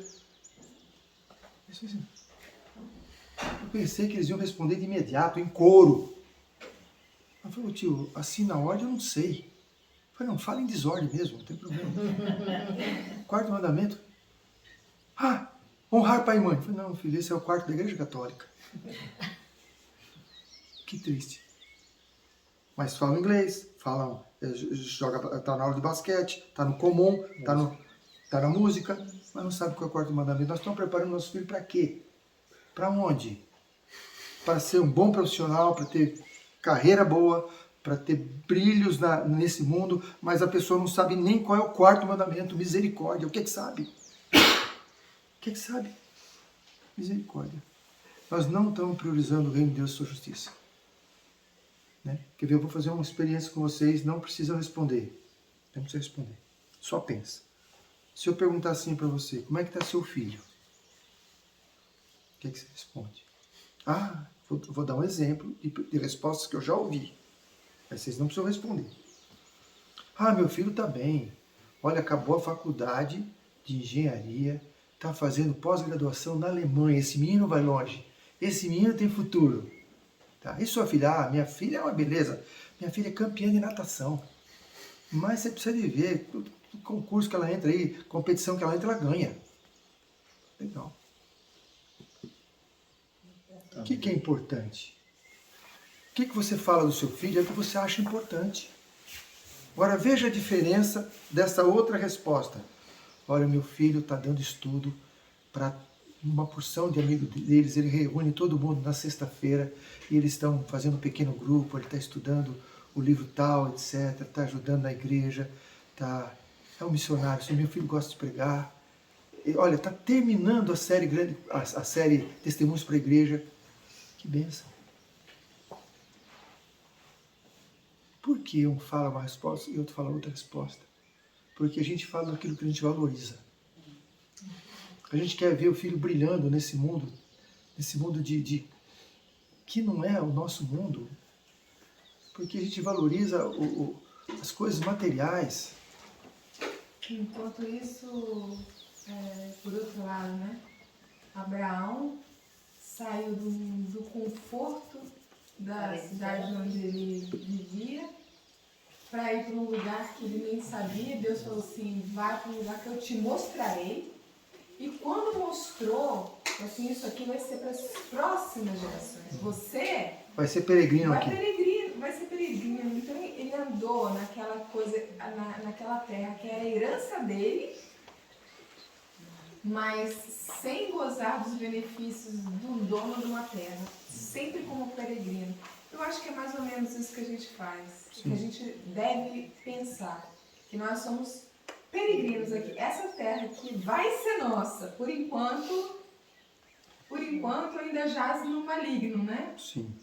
Mas é isso aí. Mas se você pegar todas as intervenções de Deus com seus filhos, tem várias intervenções de Deus com seus filhos na Bíblia que mostram que Deus prioriza a vida no campo. Abraão saiu de Ur dos Caldeus, que era uma cidade adventista. Ur dos Caldeus eram os descendentes de Sem. Eram os adventistas que moravam lá. Mas não servia, porque estavam mornos. Então, sai daí. E mandou para onde? Mandou para o campo. Quando Ló saiu de Sodoma, por que Ló foi para Sodoma? Ló foi para Sodoma porque ele pensava em evangelizar Sodoma. Mas está escrito no Espírito de Profecia que ele podia ter feito o mesmo morando fora. Não precisava ter ido lá. Quando vai para lá, depois enrola para sair, perdeu a família por causa disso. E o anjo fala assim, olha, vai para as montanhas. Para onde mandou o anjo?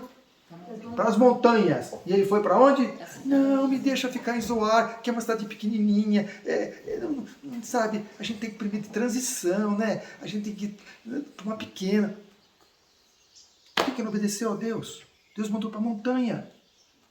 Olha como Deus... Quando Zacarias e Isabel souberam que sabiam que ia ter um filho, que Isabel estava grávida, o que eles fizeram? Mudaram para o campo. Foram morar nas colinas. João Batista não estudou na escola dos rabis. Escola dos rabis, não estou falando na escola pública, nem na particular. Foi escola dos rabis. Não foi, porque senão ele não poderia ser o precursor de Cristo, porque ele estaria aprendendo, seria contaminado com as tradições dos anciãos e não poderia ser o precursor de Cristo. E Jesus estudou onde? Qual foi a escola de Jesus? No colinho da mamãe. E onde eles moravam? Nas colinas de Nazaré. Por que morava nas colinas de Nazaré? Olha, a Bíblia está cheia de ilustração que fala, vá morar no campo, filho. Não precisa ter uma ordem explícita. É só pegar os exemplos. Pega os exemplos. Entende? Irmão André. Minha esposa é melhor que ela gosta de falar. Né? Ah, tá bom. Tá bom.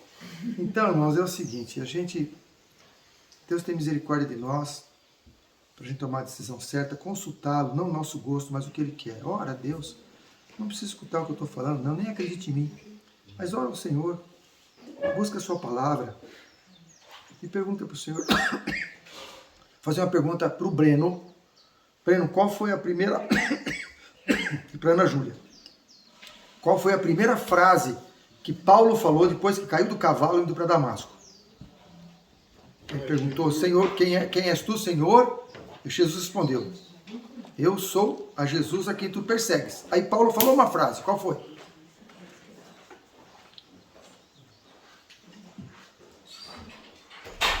Não lembrou? Tá. Senhor, o que queres que eu faça? faço, Senhor. Isso, Senhor, que queres que eu faça?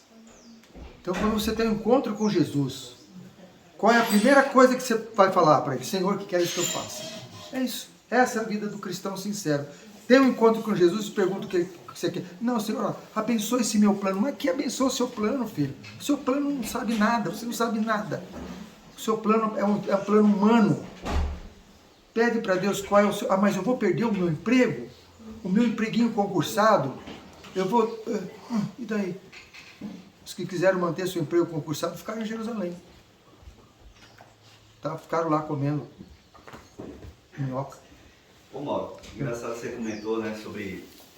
Esqueci, me fugiu um dedo que você citou aí do personagem. Que a nossa ideia era exatamente essa. De sair de Salvador...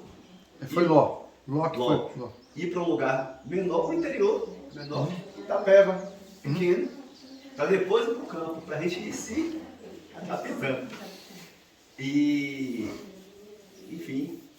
Isso poderia ser até uma verdade lá no comecinho. Ken White falou, olha, vocês mudem para uma cidade menor, passa o preparatório para ir para o campo. Mas lá em 1900, hoje não dá mais tempo, nós estamos às vésperas da confusão. Você vai ficar em cidade pequena, está tudo corrompido. Cidade pequena tem droga igual qualquer lugar. A decisão mais difícil para mim, particularmente, foi pedir demissão do emprego. Amém. Porque é muito estável, financeiramente bom, sustento minha família sozinho, e foi a decisão mais difícil. Sim, eu entendo isso. Agora Deus me abençoou. Deus permitiu que eles me demitissem para eu receber o dinheiro, os benefícios, né? Irmã, tenta aqui. Seu esposo falou que era você que vinha. As mulheres sempre o marido que falou, eu estou acatando. Mas eu queria muito saber o negócio de André, mas ele André, vem André, vem junto. Os dois. É que o André é igual ao Breno, assim, o André é igual ao Breno, ele prefere pensar, né, Breno? Ele quer falar, né? A gente tem uns que pensam, outros que falam, né? Tem uns, e os privilegiados pensam e falam.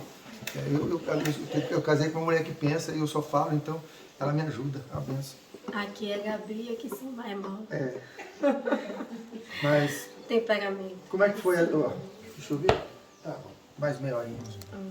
Qual foi a decisão de vir aqui pro Ararat? Como é que foi? Para mim? Não, para ela. Depois a sua é mais... Então, eu nem sabia que existia, né, o Ararat em si. Essa história de querer viver no campo foi através das minhas filhas, né?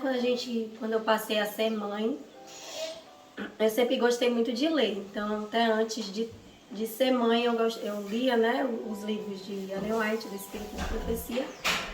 E quando eu engravidei, eu comecei a ler livros específicos para a educação, a orientação da criança, o livro de educação. E lá eu vi que eu deveria cuidar de minhas filhas e não deixá-las como uma babá. Eu sou enfermeira, era concursada no estado da Bahia.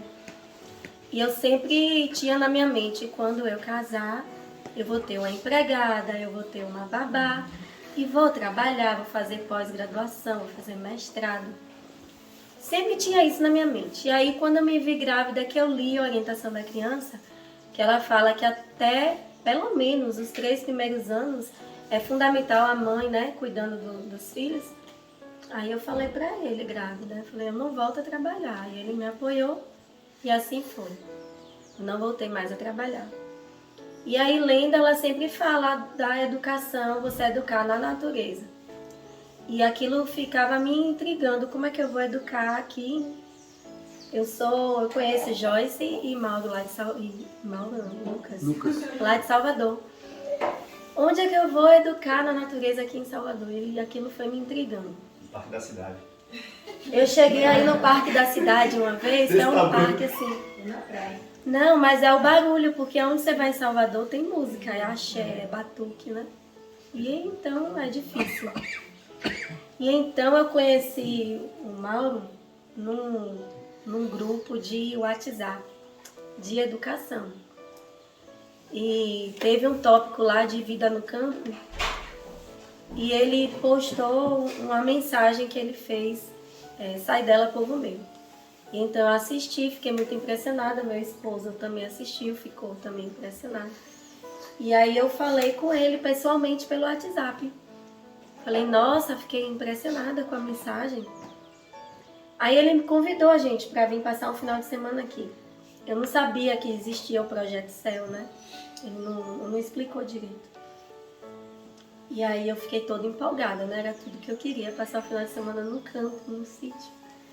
E aí eu fui falar com ele, aí ele disse, não, de jeito nenhum, a gente vai para um lugar que a gente não conhece.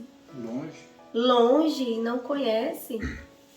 Oh, graças a Deus que ele tem esse temperamento diferente do meu, porque se fosse só eu, se ele fosse igual a mim, eu não sei nem onde é que eu estaria, né? Poderia ter entrado em várias enrascadas.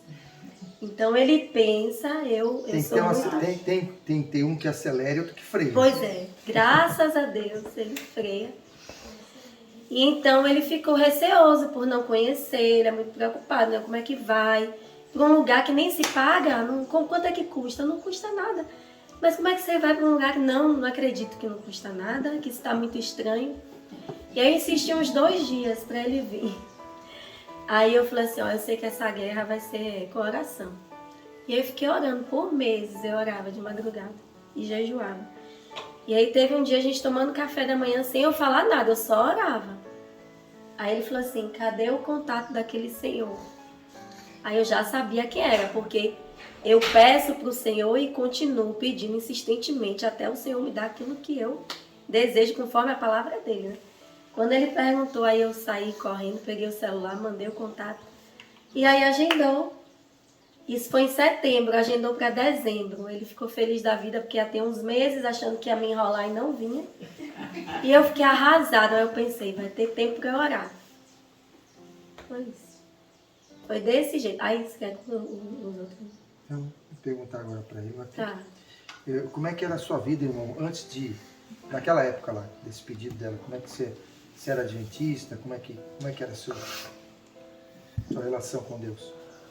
Mas, antes de falar alguma coisa, eu preciso deixar bem claro para vocês que eu tenho dificuldade de me comunicar.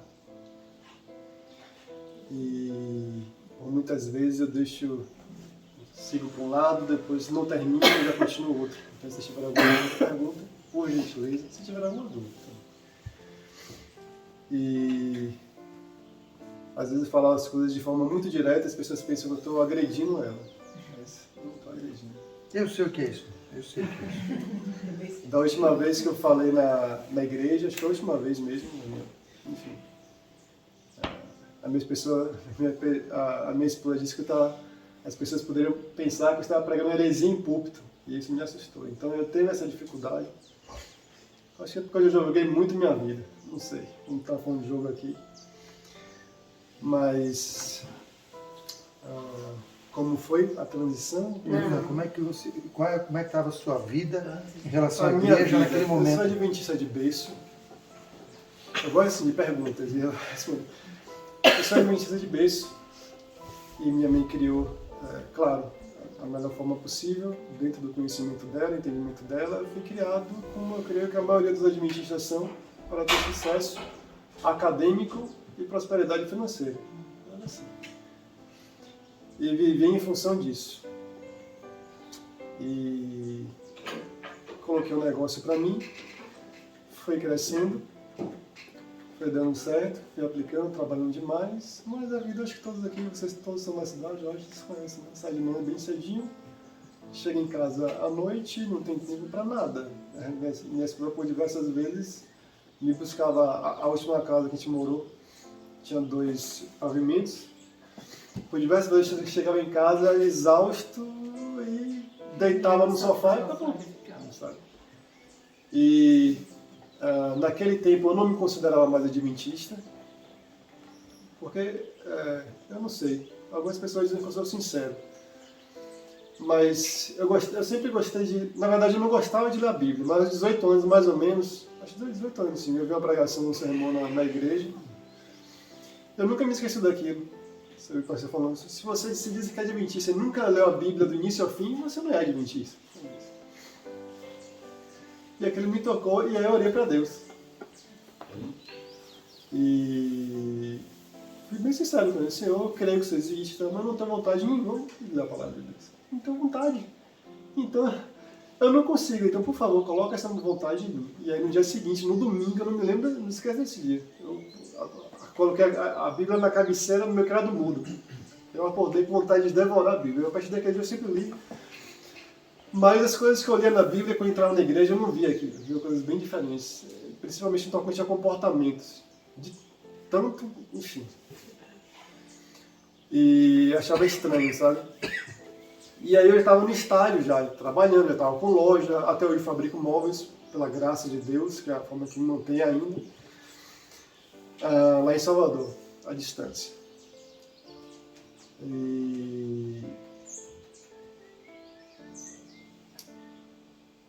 E eu me via numa situação que eu fechava bons contratos, não esqueço também desse dia, eu ajoelhado na sala, chorando à noite, já estava de noite. Quando chegava lá e fiquei contrato de arquiteto, não sei o que, conversa, muitos detalhes. Fechava contratos bons e me via ajoelhado na sala, chorando, rogando a Deus que Ele me desse alguma orientação, porque não fazia sentido isso na minha vida, sabe? Porque, pela lógica, não fazia sentido a vida se resumir a isso. E naquela época, foi a época realmente que eu estava... eu nem sei, pode ser mais disso, eu estou fazendo mais uma retrospectiva mais minuciosa. Mas estava bem, financeiramente. Bem, bom. Mas, enfim, e eu me recordava bastante de meu pai. Meu pai, pessoa que sempre trabalhou muito, e trabalha até hoje, aposentado e tal. E eu queria ter tempo mais com minha família, sabe? Meu pai também saía de manhã, a mesma coisa, mesma rotina. E quando eu passei na primeira fase, não sei qual é essa fase, enfim, da UFPA lá de Salvador, de engenharia mecânica eu fiz. E, rapaz, são 2 fases. Aí na segunda eu perdi. E eu gostei, porque eu remeti a meu pai. Poxa, eu não vou ser engenheiro, então eu não vou trabalhar tanto, sabe? Mas quando você começa o negócio e se aplica, quanto mais esse negócio for seu, então você trabalha do mesmo jeito. Então, chega ao ponto de os clientes virem fechar contrato, que você vai fazer medição que dia, vão vir aqui só no sábado não trabalho. Aí você é adventista? Fala, não sou adventista. Pô, isso só porque... Não, eu já fui adventista, mas ficou o princípio. O sábado para mim é muito claro. Vamos ler aqui, eu sugeri até então. Enfim, mas eu estava neste momento da minha vida. Ia para a igreja única e exclusivamente para dizimar. Mas não mais para frequentar, porque o que eu lia na palavra de Deus, eu entrava na igreja, pô, não é possível que isso aqui... Eu entendo que a igreja é o simbolismo da casa de Deus. Mas eu entrava lá, não via nada disso. Sabe? Eu não estou falando mal de contas alguma da igreja, pelo contrário. Enfim. Até que minha esposa contou a história, é isso? Quando você chegou aqui, como foi? E aí, enfim, minha esposa insistiu muito, ela nessa época orava bastante, continua orando, mas acho que ela orava até mais. Para começar, que eu sou de cabeça dura mesmo. Mas, sabe, os fatos para mim são muito importantes. A teoria é importante, mas quando eu vejo algo, poxa, é um fato. Então, contra fatos não há muitos argumentos, sabe? E ela falava que tinha pessoa e tal, aí tudo que ela disse, mas foi muito difícil para mim estar aqui, vir para cá. Primeiro porque lá na cidade tudo é pago. Me incomodava muito ver um lugar, como assim não é pago? Então é uma coisa errada, sabe? E me deram a localização, olhei pelo Google, e sempre gostei de fazenda, na verdade, aí de cidade. Quando eu olhei assim, rapaz, a igreja deve ter um monte de cavalo e vaca, pelo menos ver com minhas filhas, passar um tempinho com minhas filhas. Você passou um hotel fazenda lá. E como eu já falei para Mauro já, O que vocês vão comer? Quando eu vim pra cá. E sim, aí quando eu liguei pra Mauro, a pessoa que ajudava ali marcou pra 2 meses, graças a Deus eu não comprei a passagem, porque daqui a 2 meses vai que esse negócio, esquece esse negócio, mas enfim. Empurrando com a barriga, comprei a passagem bem cara. E aí fiquei muito chateado. Ainda coincidiu que é final de ano normalmente que fabrica móveis é sazonal, né? Final de ano tem muita coisa, muito pedido. Eu vim pra cá, aí minha filhinha Bela, pra que a gente vai fazer lá? Eu chateado, ela não sei, meu filho, a gente vai sair, a gente vai comer, falei, a gente vai entrar lá, não, a gente vai, o que a gente vai fazer lá é comer folha e sair levitando. Falei, bem chateado mesmo, entendeu? Eu não queria vir pra cá. Mas, sair levitando. E quando eu cheguei aqui no aeroporto de Guarulhos, fui buscar uma figura chamada Odaí, inesquecível. E eu perguntei para ele na viagem de lá até aqui, né? Fui conversando, ele falou alguma coisa de profecia, eu não acreditava. Os textos que eu tinha dela no meu celular, que eu gosto muito de fazer estudo, e guardar no meu celular. Era justamente contra esse de profecia, mas respeitando sempre o que ele falava lá. Chegou um momento lá que ele parou de falar por respeito mesmo, sempre muito atencioso. Mas estava me incomodando muito pelo fato de ser tudo de graça, sabe? Nunca buscar de graça, né? De graça, tem alguma coisa errada nesse negócio. E aí quando eu cheguei aqui, o menino urbano, um mato da... O Lucas está achando que eu moro isolado. Rapaz, aqui não tinha asfalto não, era tudo de barro mesmo, entendeu? Rapaz, que negócio estranho. Começou a subir. Pegou a fase boa? Pegou a fase ótima. Ele mandou a localização dele pra mim, do Google. Quando eu vi no Google, era o nada. Era tudo verde e um ponto vermelho do alfinete do Google. Assim. Que chega. É isso aí. Eu já acho que tem um monte de vigios já tá asfaltando, tem que mudar daqui, tá muito, enfim. Mas não vou mudar. Só um parênteses. Veio uma pessoa aqui, falou, qual que é o seu plano? Falou, eu queria sair daqui, assim, e queria... Eu queria ir para um lugar isolado, assim, longe de vizinho, bem afastado. Eu falei, mas não é aqui? Bom, e aí subindo, eu pensando, rapaz, isso aqui na época eu andava, né, de bicicleta, rapaz, isso aqui pra bike é bom, tal, não sei o quê. E até eu daí dobrar aquela curvinha ali, descendo, rapaz, que lugar estranho esse aqui. Aí quando dobrou a direita novamente, rapaz, que ela vai me sequestrar. Eu já comecei a ficar tudo preparado, você precisa fazer uma coisa erradinha. O cativeiro. O que é isso? Que maluquice! Mato, rapaz. Aí quando entrou, aí veio aquela cerquinha, projeto Centro de Esquecimento e Urbanismo. Rapaz, aí veio aqui tudo gramadinho. Parece. Mesmo assim, entrou aqui, parou, ainda fiquei na dúvida. Rapaz, esse negócio, alguma enganação aqui. Aí entrei aqui, tinha Dani trabalhando com algumas mulheres, rapaz, sei lá. Sério? Mas enfim, eu vim com esse preconceito mesmo. Chegou um assustado e vão chorando. Ela entrou chorando e ele assim. E aí saiu eu chorando. Porque nessa conversa eu daí perguntei, você gostou? E eu disse que foi um dos melhores, se não o melhor investimento que eu fiz na minha vida. Por quê? Na época o Daí que falava. E Mauro também, mas Mauro estava aqui. Mas enfim, mas eu me lembro muito da figura do Daí. Mas as informações foram todas as informações necessárias para mim, que eu precisava, que eu falo para notar, as peças do quebra-cabeça são tudo espalhadas, porque eu leio algo, vou na casa de Deus, né? E não vejo aquilo, então é uma coisa errada. E aqui eu aprendi o que é realmente ser adventista do sétimo dia. Algumas pessoas podem entender isso de forma, principalmente se for um líder, né? Eu não sei se aqui está sendo gravado ou não, também não importa. Importa mesmo. Porque o adventismo, o Lucas falou algo em conversa, na verdade Lucas, eu falei para o Lucas, eu dei risada quando ele veio aqui, rapaz, eu nunca imaginei ver Lucas aqui. Mas na mesma hora eu pensei, rapaz, se eu estou aqui, é porque qualquer um pode estar. Qualquer um.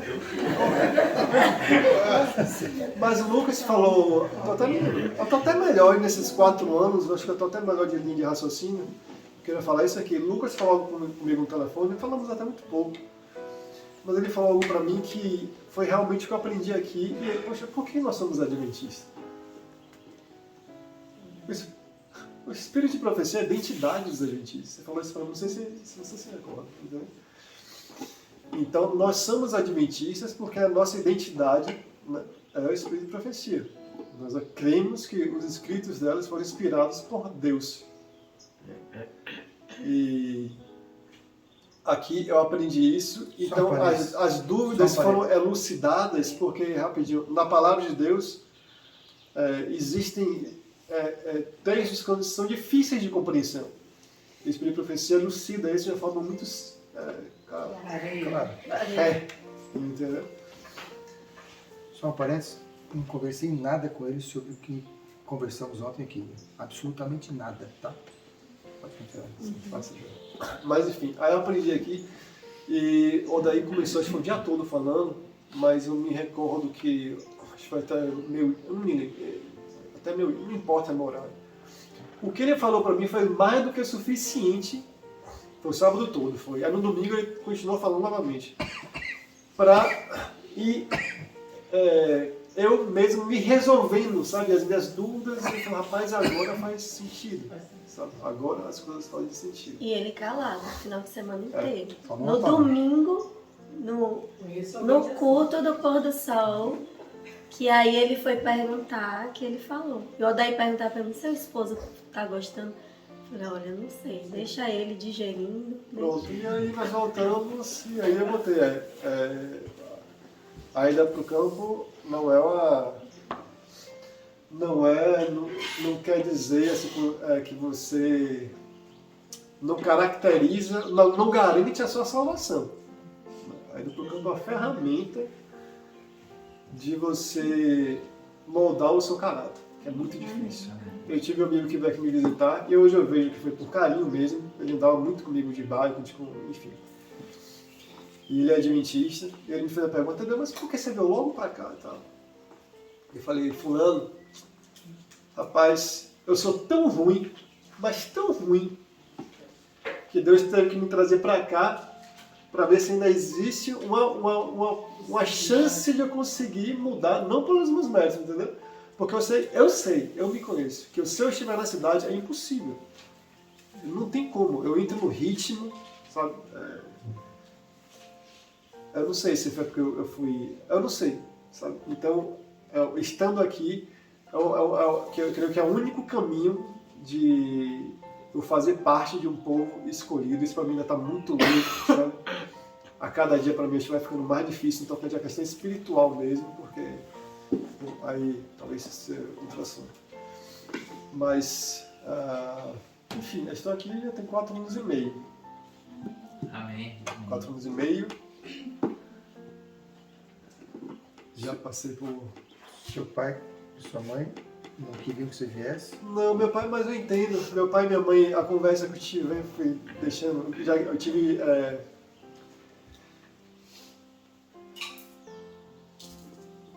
Meu pai e minha mãe. Eles nunca eu tive momentos de conversar com meu pai e minha mãe. Eu sabia, meu pai e minha mãe são muito apegados. Tipo, meu pai trabalhava o dia todo, isso aí não por maldade. Era a rotina dele, como eu também... A mesma coisa, entendeu? Mas eu sei que eles são super protetores, fazem tudo pelos filhos, entendeu? Então eu sei que essa notícia, eu já estava decidido em vir. De forma tanto é que quando o Aldair me ligou, tem uma casa aqui, aluga. Me aluga, na hora. Quando eu voltei, enfim, já estava decidido. Então foi tipo, uma mudança muito drástica e eu sabia que isso ia ser muito difícil para meus pais, principalmente para minha mãe. Então eu procurei, né, momentos que nós estivéssemos sozinhos, objetivando justamente uma melhor compreensão. Mas meus pais são muito queridos, então sempre tem muita gente.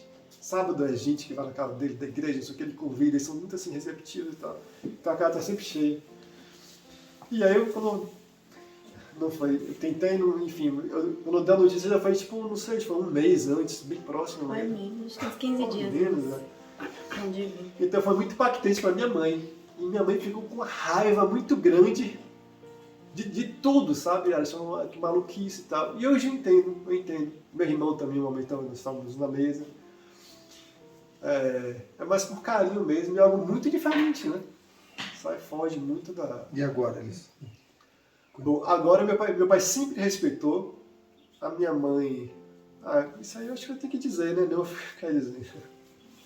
É A minha mãe, eu acho que apoia a educação dos filhos, porque existe um detalhe que foi conversado na mesa em família, e nesse momento eu preferi me calar. Às vezes é melhor, eu tenho aprendido isso, às vezes é melhor se calar do que você responder. E lá naquele momento minha filha tinha uns 7 aninhos, 6 para 7 aninhos, Elisa bem pequenininha, uns 2, 3 aninhos. E eu escutei de pessoas queridas, né? Sua filha vai ser analfabeta, suas filhas não vão ter amigos, vocês vão se relacionar com quem? Um monte de coisa assim. Que não é bem explicar profecia assim, não sei o quê. E nós viemos, e eu posso dizer para vocês que a minha filha Isabela, maior, lê super bem, lê muito melhor do que... Se colocar para ler a Bíblia, enfim, muitas coisas que nós lemos, ela lê super bem, e isso minha mãe já disse, então não adianta eu dizer, as pessoas precisam falar, sabe? São crianças... Nossos filhos são uma bênção, independente de onde moram, né? Independente de onde estejam, né? Mas eu vejo que a educação é realmente uma educação diferenciada. Não é fácil, principalmente para a mãe, que eu trabalho aqui também. Então minha esposa que fica mais com essa lida de criá-las. E eu posso lhe garantir, eu sou uma pessoa meio reservada. Né? A gente vai conversando, a pessoa tal, vai criando mais vínculo, aí mas em princípio eu sou mais reservado. E eu nunca tive uma vida social tão... Como é que eu posso dizer? Ativa como aqui. Acreditem se quiser. Muitos amigos que Deus me deu, que eu entendo que na palavra de Deus que diz assim, existem amigos que são mais chegados que irmãos, e é verdade. Muito obrigado, viu, por vocês, pela presença, pelo depoimento, que Deus continue abençoando. Amém. A sua família e as filhas são felizes, gostam do campo. Agora já era. Bela, quer voltar a morar em Salvador? Não? A gente foi para Salvador visitar meus pais ano passado, tem um O ano. povo não viu você. E aí meu pai mora no sul da Bahia, os pais dele moram na capital, meu pai mora perto de Ilhéus. E aí a gente foi de carro para a casa do meu pai. E passa assim pelos campos, tem uns campozinhos bonitos lá na Bahia. Eu falei assim, Bela, vamos morar aqui, aqui tem jaca, aqui tem manga, tem coco. Mas chorou. Não, mamãe, eu quero voltar para Itapeva, não fico aqui na Bahia. Minha neta linda. Ela gosta de frio e chuva, então. Você quer mudar para uma cidade? Não? Você gosta aqui? Sim. É? Você é feliz aqui? Sim. Graças a Deus, né, bem? Eu conheci você era pequenininha assim. É a produção. Conheceu. Deus abençoe você e sua irmãzinha também. Amém. Obrigado, viu? Eu vim para aqui, deixa eu só falar uma coisa. Quando a gente decidiu, é bem rápido, 1 minuto. Quando veio nesse processo, teve um verso que me acompanhou, que está em 2 Crônicas 22, que fala, crede no Senhor vosso Deus e estareis seguros, crede em seus profetas e prosperareis. Então meu esposo tinha muito medo, já estava pagando o aluguel da casa, mas teve que pagar uns 2 meses e a gente continuou em Salvador para resolver as questões da empresa, né? E aí ele tinha medo de escorpião, de bichos assim, né? De pegar as meninas, tal, cobra, essas coisas. E ele pesquisava, gente, na internet, às vezes ia dormir tarde pesquisando aquilo ali. E eu sempre dizia, amor, crede no Senhor vosso Deus, estareis seguros, e em seus profetas e prosperareis. Talvez a gente não tenha a prosperidade financeira que ele estaria tendo lá na cidade. Mas a gente está tendo outro tipo de prosperidade, que é a prosperidade que eu busco ter, que é a que o Senhor deseja que os seus filhos tenham, né? Amém. Como o Gabi falou, nós somos peregrinos neste mundo. E minha sogra, a Joyce, pode bem falar. Né, Joyce? Ah, sim.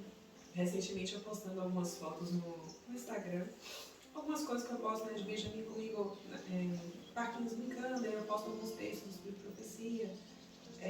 cozinhando. Eu vivo uma vida na cidade como se eu tento viver como se eu estivesse no campo, por enquanto. E aí eu postei algumas fotos e ela fez referência às netas, né? Ela elogiou e tal, falou assim, minhas netas também vivem essa vida no campo e é a melhor coisa que elas fizeram. Amém. Enfim, super elogiando, né? Hoje em dia, da última vez que veio, ela fez uma oração agradecendo por nós morarmos aqui, por nós vivermos dessa maneira. E olha que eu tive muita resistência da parte dela, muita mesmo, em relação à educação, a tudo. Eu gostaria de fazer um adendo aqui no tocante, foi comentado a parte financeira. Nesses 4 anos aqui e meio, o que eu errei foi ter seguido pessoas. Né? Só que todas as pessoas são falhas. E cada pessoa pensa de uma forma diferente. Então, o nosso balizamento tem que ser 100% na palavra de Deus. Amém. Bíblia, Espírito e profecia. Amém. Então ninguém tem culpa de nada. Eu posso até ter ficado chateado com a pessoa, mas a pessoa falou daquele jeito, ela erra como eu erro também. Né? Mas eu posso... eu aprendi aqui que simplicidade não é pobreza. Tá? Não sei se conseguiu entender. Simplicidade não é pobreza. Você pode estar aqui com um BMW, por exemplo, mas você tem dinheiro para comprar um Bugatti. Então isso é simples, tem um BMW. Sabe? E no tocante ao financeiro, Deus tem operado maravilhas. E eu posso dizer que Ele não tem faltado na parte financeira também. Nós passamos algumas dificuldades, mas no final tudo é para honrar e glorificar o nome de Deus. E para mim, nos moldar. Se eu fizer uma retrospectiva, eu acho que eu não estou muito abaixo do que eu tinha antes, não. Sabe? No tocante ao financeiro. Então Deus sempre cuida. Amém. Beleza, muito obrigado. Viu? Irmão Lucas, poderia vir aqui um minutinho, por gentileza, fazer um favor para mim? Eu não combinei nada contigo também, espero que o irmão não se aborreça com o meu pedido. Não podia segurar essa melancia um pouquinho, por favor? Por quanto tempo? Eu não sei, vamos ver. Quanto você aguenta? Bom, vem mais pra cá assim, para poder aparecer. Sim, não senta não, em pé, em pé. Isso. Tá confortável? Agora mais não. Não, né? Tá pesado? Agora tá mais do que estava antes. Você gostaria de ficar quanto tempo segurando essa melancia assim? Eu não gostaria de estar segurando ela agora. Bote aqui em cima, então, muito obrigado. Já ajudou, muito obrigado. Viu? Por que eu fiz essa ilustração? Porque a melancia está representando a lei de Deus. Se você está com a lei de Deus fora do seu coração, tentando carregá-la, ela é um jugo na sua vida. Sabe o que é um jugo? É um peso. É um negócio nas suas costas que pesa. Agora, se você comer essa melancia, meu amigo, não precisa comer de uma vez. Você pode começar a comer um pedaço por dia. Você vai carregar ela dentro de você e não vai sentir peso nenhum. Você vai ficar feliz de ter comido essa melancia. Amém. Então, quando a lei de Deus está dentro do nosso coração, ela não é um jugo de servidão. Ela não pesa. É uma alegria. Sabia disso? Agora, se você vai, aquele monte de regras, isso, e tem que morar no campo, e tem que comer assim, e tem que vestir assim, e o horário do pôr do sol, e isso, aquilo. Coitado de você. É pesado. É pesado. Agora, se você ama o Senhor, sabe que Ele quer o melhor para a sua vida, e Deus quer o melhor para a nossa vida, porque Ele nos ama. Se você acredita que Ele nos ama, então não é pesado o que Ele fala para nós. Aí só que vai estar dentro do nosso coração. A gente tem que pedir, Senhor, escreve a tua lei no meu coração. Sabe, Davi falou isso, escreve a tua lei no meu coração, para eu não pecar contra ti. Então, pensa assim, olha para as coisas que Deus nos orienta, nos manda, como sendo uma bênção, não como sendo uma regrinha para você ir para o céu. Não é isso. É para você devolver para o Senhor. A obediência é uma demonstração de amor. Demonstração de amor. Né? Você é fiel à sua esposa porque dá um rolo se eu trair, vou perder metade dos meus bens, ela vai dar um processo. Não, você não é fiel à sua esposa por causa disso. Não adianta. Não, se é por isso, não resolve. Você é fiel à sua esposa porque você a ama. Tá bom, tem um consenso. Que você ama. Eu olho para minha esposa, eu vejo a mocinha que eu conheci com 17 anos.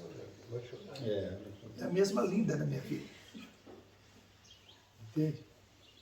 Então, Deus coloca isso no nosso coração. Não se preocupe. Não se preocupe em ser um legalista, sabe? Olha, um fariseu. Isso tudo não traz felicidade, é só peso para a nossa vida. Também o outro extremo, de ser relaxado, ser morno, e tanto faz, e no final Deus passa a mão e está tudo certo, também está errado. Não é assim, é nem a direita nem a esquerda. Jesus falou, não se desvie nem para a direita nem para a esquerda. Está na Bíblia. Ouvir aquela voz atrás de você, andar pelo caminho. Você sabe o que é equilíbrio? Eu já ouvi muitas expressões de equilíbrio. Não, tem que ser equilibrado. Mas o que é equilibrado? Na minha visão antiga, equilibrado era fazer um pouco certo e um pouco errado. Eu sou vegetariano em casa. Fora de casa não. Eu sou equilibrado, entende? Se eu for na sua casa tem carne, eu como. Se eu vou no restaurante tem carne, eu como. Em casa eu não como. Eu estou equilibrado, sabe? Um pouco certo e um pouco errado. Então, estou falando de carne, mas pode ser qualquer outra coisa. Pode ser qualquer outra coisa. Um exemplo só, até pequeno. Mas a guarda do sábado, por exemplo, eu dormia a tarde toda e achava que estava tudo bem. Por quê? Porque à noite eu assisti filme até 3 da manhã. O que eu estou fazendo? Eu troco o horário de dormir no sábado à noite com o horário que eu devia estar dormindo. Eu dormi no sábado. O que eu estou fazendo? Eu estou assistindo filme de sábado.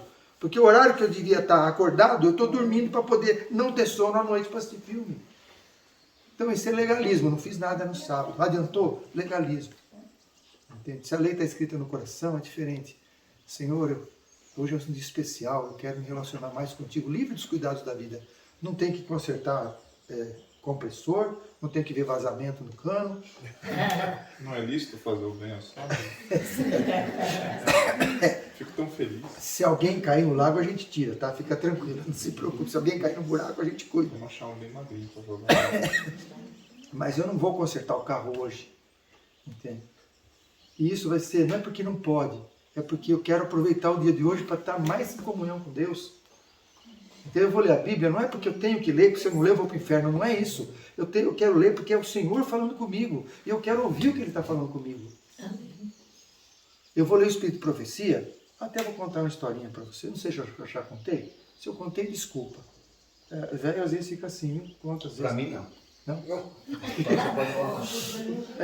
A minha sogra, a empregada da minha sogra, você conhece a história? Contou muitas vezes. Mas para esses contou? Para eles acho que não. Eles falou só para mim. Você sabe isso? A minha sogra contratou uma nova empregada. A minha sogra contratou uma nova. Não tem exemplo melhor, por que eu não vou deixar. Vocês vão ouvir, precisa ouvir. Quem ouviu, paciência. Alguém quer contar no meu lugar? Deixa também. Mas eu achei interessante. A minha sogra era executiva, governo, tal, uma pessoa bem ativa, tal, e sempre teve empregada. E ela contratou uma nova empregada que dizia saber cozinhar também. E tudo bem, primeiro dia de serviço ela deixou a listinha. Na lista estava tire o frango do freezer e asse. Quando ela chegou à noite, ela abriu o forno, estava o frango assado com plástico e tudo. Ué, ela não fez certo? O que estava escrito lá? Tira o frango do freezer e assa. Ué, ela desobedeceu? Não. É isso que nós fazemos quando lemos a Bíblia. A gente perdeu a capacidade de entender a vontade de Deus. Qual era a Bíblia do tempo de Enoque? Nenhuma. Qual era a Bíblia do tempo de Moisés? Ele foi o primeiro a escrever. Antes não tinha Bíblia. E como é que Deus se comunicava com as pessoas? Porque as pessoas tinham capacidade de escutar Deus, de entender a Deus. Hoje nós estamos tão poluídos de tanta coisa, tantos sons, tantas coisas, que a gente perdeu a capacidade de escutar Deus. Aí Deus teve que fazer a Bíblia, fazer o Novo Testamento. E a gente ainda mais burro, ainda mais tapado, mais ignorante, mais rebelde. Deus, na sua misericórdia, deu o Espírito de Profecia para explicar como é que assa o frango. Ó, tira do freezer, tira o plástico, lava, pica, tira o miúdo, aquele saquinho, tira do saquinho, tempera. Sabe, a lista é desse tamanho para você entender assar o frango. Agora, não, eu não preciso do Espírito de Profecia. Eu vou direto na Bíblia, vai assar o frango com plástico. Vai lá, passa o frango pro próximo. Porque nós não temos mais essa capacidade. E se nós temos a arrogância de saber que a gente faz sem o Espírito de Profecia, a gente vai se perder. Porque Deus deu ali a sua palavra pra gente, explicando a sua vontade. E que bênção, olha, que bênção que é caminho a Cristo. Olha, que bênção. Ellen White escreveu, ou tudo que eu escrevi é do diabo ou tudo é de Deus. Não tem meio termo. Agora, eu duvido você ler Desejando Todas as Nações e falar que é do diabo. Eu duvido. Só uma pessoa que louca para falar isso. Eu duvido se ler Caminho a Cristo e falar que é do diabo. Ler Parábolas de Jesus e falar que é do diabo. O profeta erra. Lógico que erra. O homem é falho. O profeta erra. Porque Deus não faz ditado. Deus impressiona a mente e a pessoa escreve. Com as limitações humanas. Qual o problema? Paulo errou, um monte de profeta da Bíblia errou. Paulo falou, conforme diz Isaías, não era Isaías, era Oséias. Entende? Então qual o problema? Só por isso ele não é inspirado. Então, eu respeito quem pensa diferente, lógico. Mas eu digo para vocês, na minha vida foi uma bênção. E tem sido uma bênção. Eu estou aqui hoje porque eu li o Espírito de Profecia. Eu eduquei minhas filhas conforme o Senhor, conforme eu li. Errei no começo lá, mas depois que eu entendi, coloquei conforme Deus ensina o Espírito de Profecia. Orientação da criança, fundamentos da educação cristã. E não tem nada melhor, nada mais gratificante para um pai é ver seus filhos nos caminhos do Senhor. Não existe nada melhor. Você pode ganhar o mundo inteiro. Você vê seu filho perdido, você não vai ser feliz. O meu casamento se restabeleceu por conta das orientações de Deus no Espírito de Profecia. A gente pode usar mal o Espírito de Profecia, viu? Eu pegava o lado adventista, abria que capítulo que eu abria? Deveres da esposa. Riscava tudo e falava, olha aqui, ó, deveres da esposa. Tá vendo? Ó, a gente pode usar o Espírito de Profecia que nem marreta, para bater na cabeça dos outros. Talvez muitos hoje rejeitem o Espírito de Profecia porque usaram assim com você. Ô Mauro, eu ia pedir para você contar essa experiência com a tua esposa, porque eu achei tão legal quando você falou lá em Houston. Não sei se você lembra na parte da escola sabatina. Sim, você contou. posso contar à tarde, tá bom? Aí não sei, né? Eu achei super interessante, eu acho que seria muito bom. Eu conto à tarde por causa do horário. Aí, senão eu vou atropelar. Sim. Conto sim, com prazer. Então foi uma bênção para mim, para reconstruir o meu lar. Eu não tinha vontade nenhuma, não tinha desejo nenhum de reconstruir o lar. Mas o Senhor está ali falando ao meu coração, pela sua misericórdia. E foi o caminho da felicidade. Se a gente quiser seguir o profeta, a gente vai prosperar. Se a gente quiser rejeitar o profeta, Deus é que julga. Mas eu vou dizer para vocês, na minha vida foi e está sendo uma bênção. Na vida dos meus filhos também. Graças a Deus. Eu louvo a Deus pelo Espírito de Profecia. Eu louvo a Deus pelas orientações de trabalho. Seus filhos moram onde? Uma mora a 16 quilômetros daqui, outra mora a 12 horas de avião daqui. Mas mora no campo? Sim, as duas moram no campo. E eu agradeço a Deus por esse privilégio de ser adventista do sétimo dia, de ter conhecido essa verdade maravilhosa, de ter tantas orientações para nós. São mais de 100 mil páginas do Espírito de Profecia. Mais de 100 mil. Se o profeta errou 20 vezes, não errou nada. Em quem 100 mil páginas errar 20 vezes, glória a Deus. Você sabia que quando Ellen White recebeu de Deus a mensagem que o fumo era prejudicial à saúde, na época a ciência dizia que o fumo era remédio, era benéfico para a saúde? Sabia disso? Sim, era benéfico. Eles tratavam as pessoas com tuberculose, com problemas de respiração, tratavam com fumo. Achava que fortaleceu o pulmão. Você sabia que os nossos pioneiros rejeitaram a mensagem por 10 anos de que o fumo era prejudicial? Que usavam. Usavam, pregando e mascava fumo. 10 anos eles rejeitaram. E hoje? Hoje a ciência mostra que aquela senhorinha com terceiro ano primário, que não entendia nada de nada, estava certa. Isso. Era fonte de renda, né? São muitas e muitas histórias, muitas. Se ela errou 10 vezes, 20 vezes, não errou nada. Eu agradeço a Deus por isso, que o Senhor nos ajude a tirar o melhor, tirar o proveito melhor. Na Bíblia também, um evangelista fala que eram 2 cegos, outro evangelista fala que é um cego só. Quem tá? Um dos dois está errado, ou é 2 ou é 1. Por isso eu vou desprezar a Bíblia, não. Então tá bom. Que o Senhor nos ajude, nos dê sabedoria e nos ajude a comer. Aí é pesado, caramba, hein? Você aguentou? Rapaz, essa aqui é graúda. Olha. Que o Senhor nos ajude a comer a melancia. Sim, já, quando a minha esposa faz assim. Eu gostaria de fazer a pergunta. Foi dito aqui sobre a educação de filhos. E a orientação, pelo que eu li, é muito clara e transparente em você tirar os seus filhos da cidade. Sim. Como você entende? Estou perguntando porque você é uma pessoa que tem, enfim, já viveu mais isso. E criou suas filhas também, que são crescidas. Como que você entende o processo de tentar criar o filho com o princípio correto, mas morando na cidade? A irmã Leninha responde essa pergunta, porque a minha opinião não tem valor nenhum, mas assim o Senhor é que tem valor. Ela falou assim, é quase impossível criar um filho para Deus na cidade. Quase impossível. Em outro lugar ela fala... Em outro lugar ela falou assim, é 10 vezes mais difícil criar um filho para Deus na cidade do que no campo. Então você quer criar com dificuldade, vai para a cidade. Você vai arriscar 10 vezes mais. Pode confundir, talvez a gente não possa confundir as palavras. Profecia, na verdade, ela é uma palavra que se remete a um recado e não a uma previsão de futuro. Isso. Então, quando você fala em ela ter uma visão, ela pode ter um recado para você, mas ela não está prevendo o seu futuro. Então, são 2 palavras bastante diferentes. Nós lemos um livrinho essa semana, né? Que foi muito legal. Desse tamanhozinho assim, você lê não gasta 40 minutos para ler. Eu recomendo, não sei o nome dele, como é que é o nome do filme?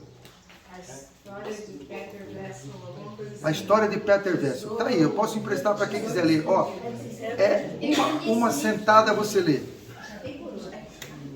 Uma sentada você lê. A Heleninha mandou 69 cartas para uma pessoa. Ele abriu só as 4 primeiras. Quando ele foi abrir as outras 65, lá na frente, depois que tudo arrasado na sua vida, estava tudo escrito antes de acontecer. Tudo escrito antes de acontecer. A data do carimbo do correio era anterior ao fato que estava sendo escrito ali. Tudo. O que ele perdeu, o que incendiou o sanatório dele, tudo o que aconteceu na vida dele. 65 cartas ele não leu, porque o que essa mulher tem a ver com a minha vida? Eu faço o que eu quero. Leu tudo numa noite, ele viu que Deus estava mostrando para ele, e a carta levava quase um mês para chegar na América, na África do Sul. Quando ele viu as datas, os fatos eram anteriores ao que tinha acontecido. A carta era anterior aos fatos que tinham acontecido. Quem que vê o futuro? Só Deus vê o futuro. Deus tem 1000 maneiras de nos provar que a sua profetisa fala por ele. Tem 1000 maneiras. Mas também Deus não retira toda a possibilidade de dúvida. Deus nunca retirou toda a possibilidade de dúvida. Por que ele não falou, por exemplo, se ele tivesse falado no Sermão da Montanha, guardem os meus sábados até o final, acabava o problema. Teria problema? Não, está ali. Nunca falou. Por quê? Porque Deus não retira a possibilidade de dúvida. Quer ter dúvida? Você vai ter lugar para você fundamentar a sua vida. Você quer constatar a verdade? Vai ter lugar para você constatar a verdade. Cada um escolhe e Deus é que julga. Eu não posso julgar ninguém. Amém? Vamos orar?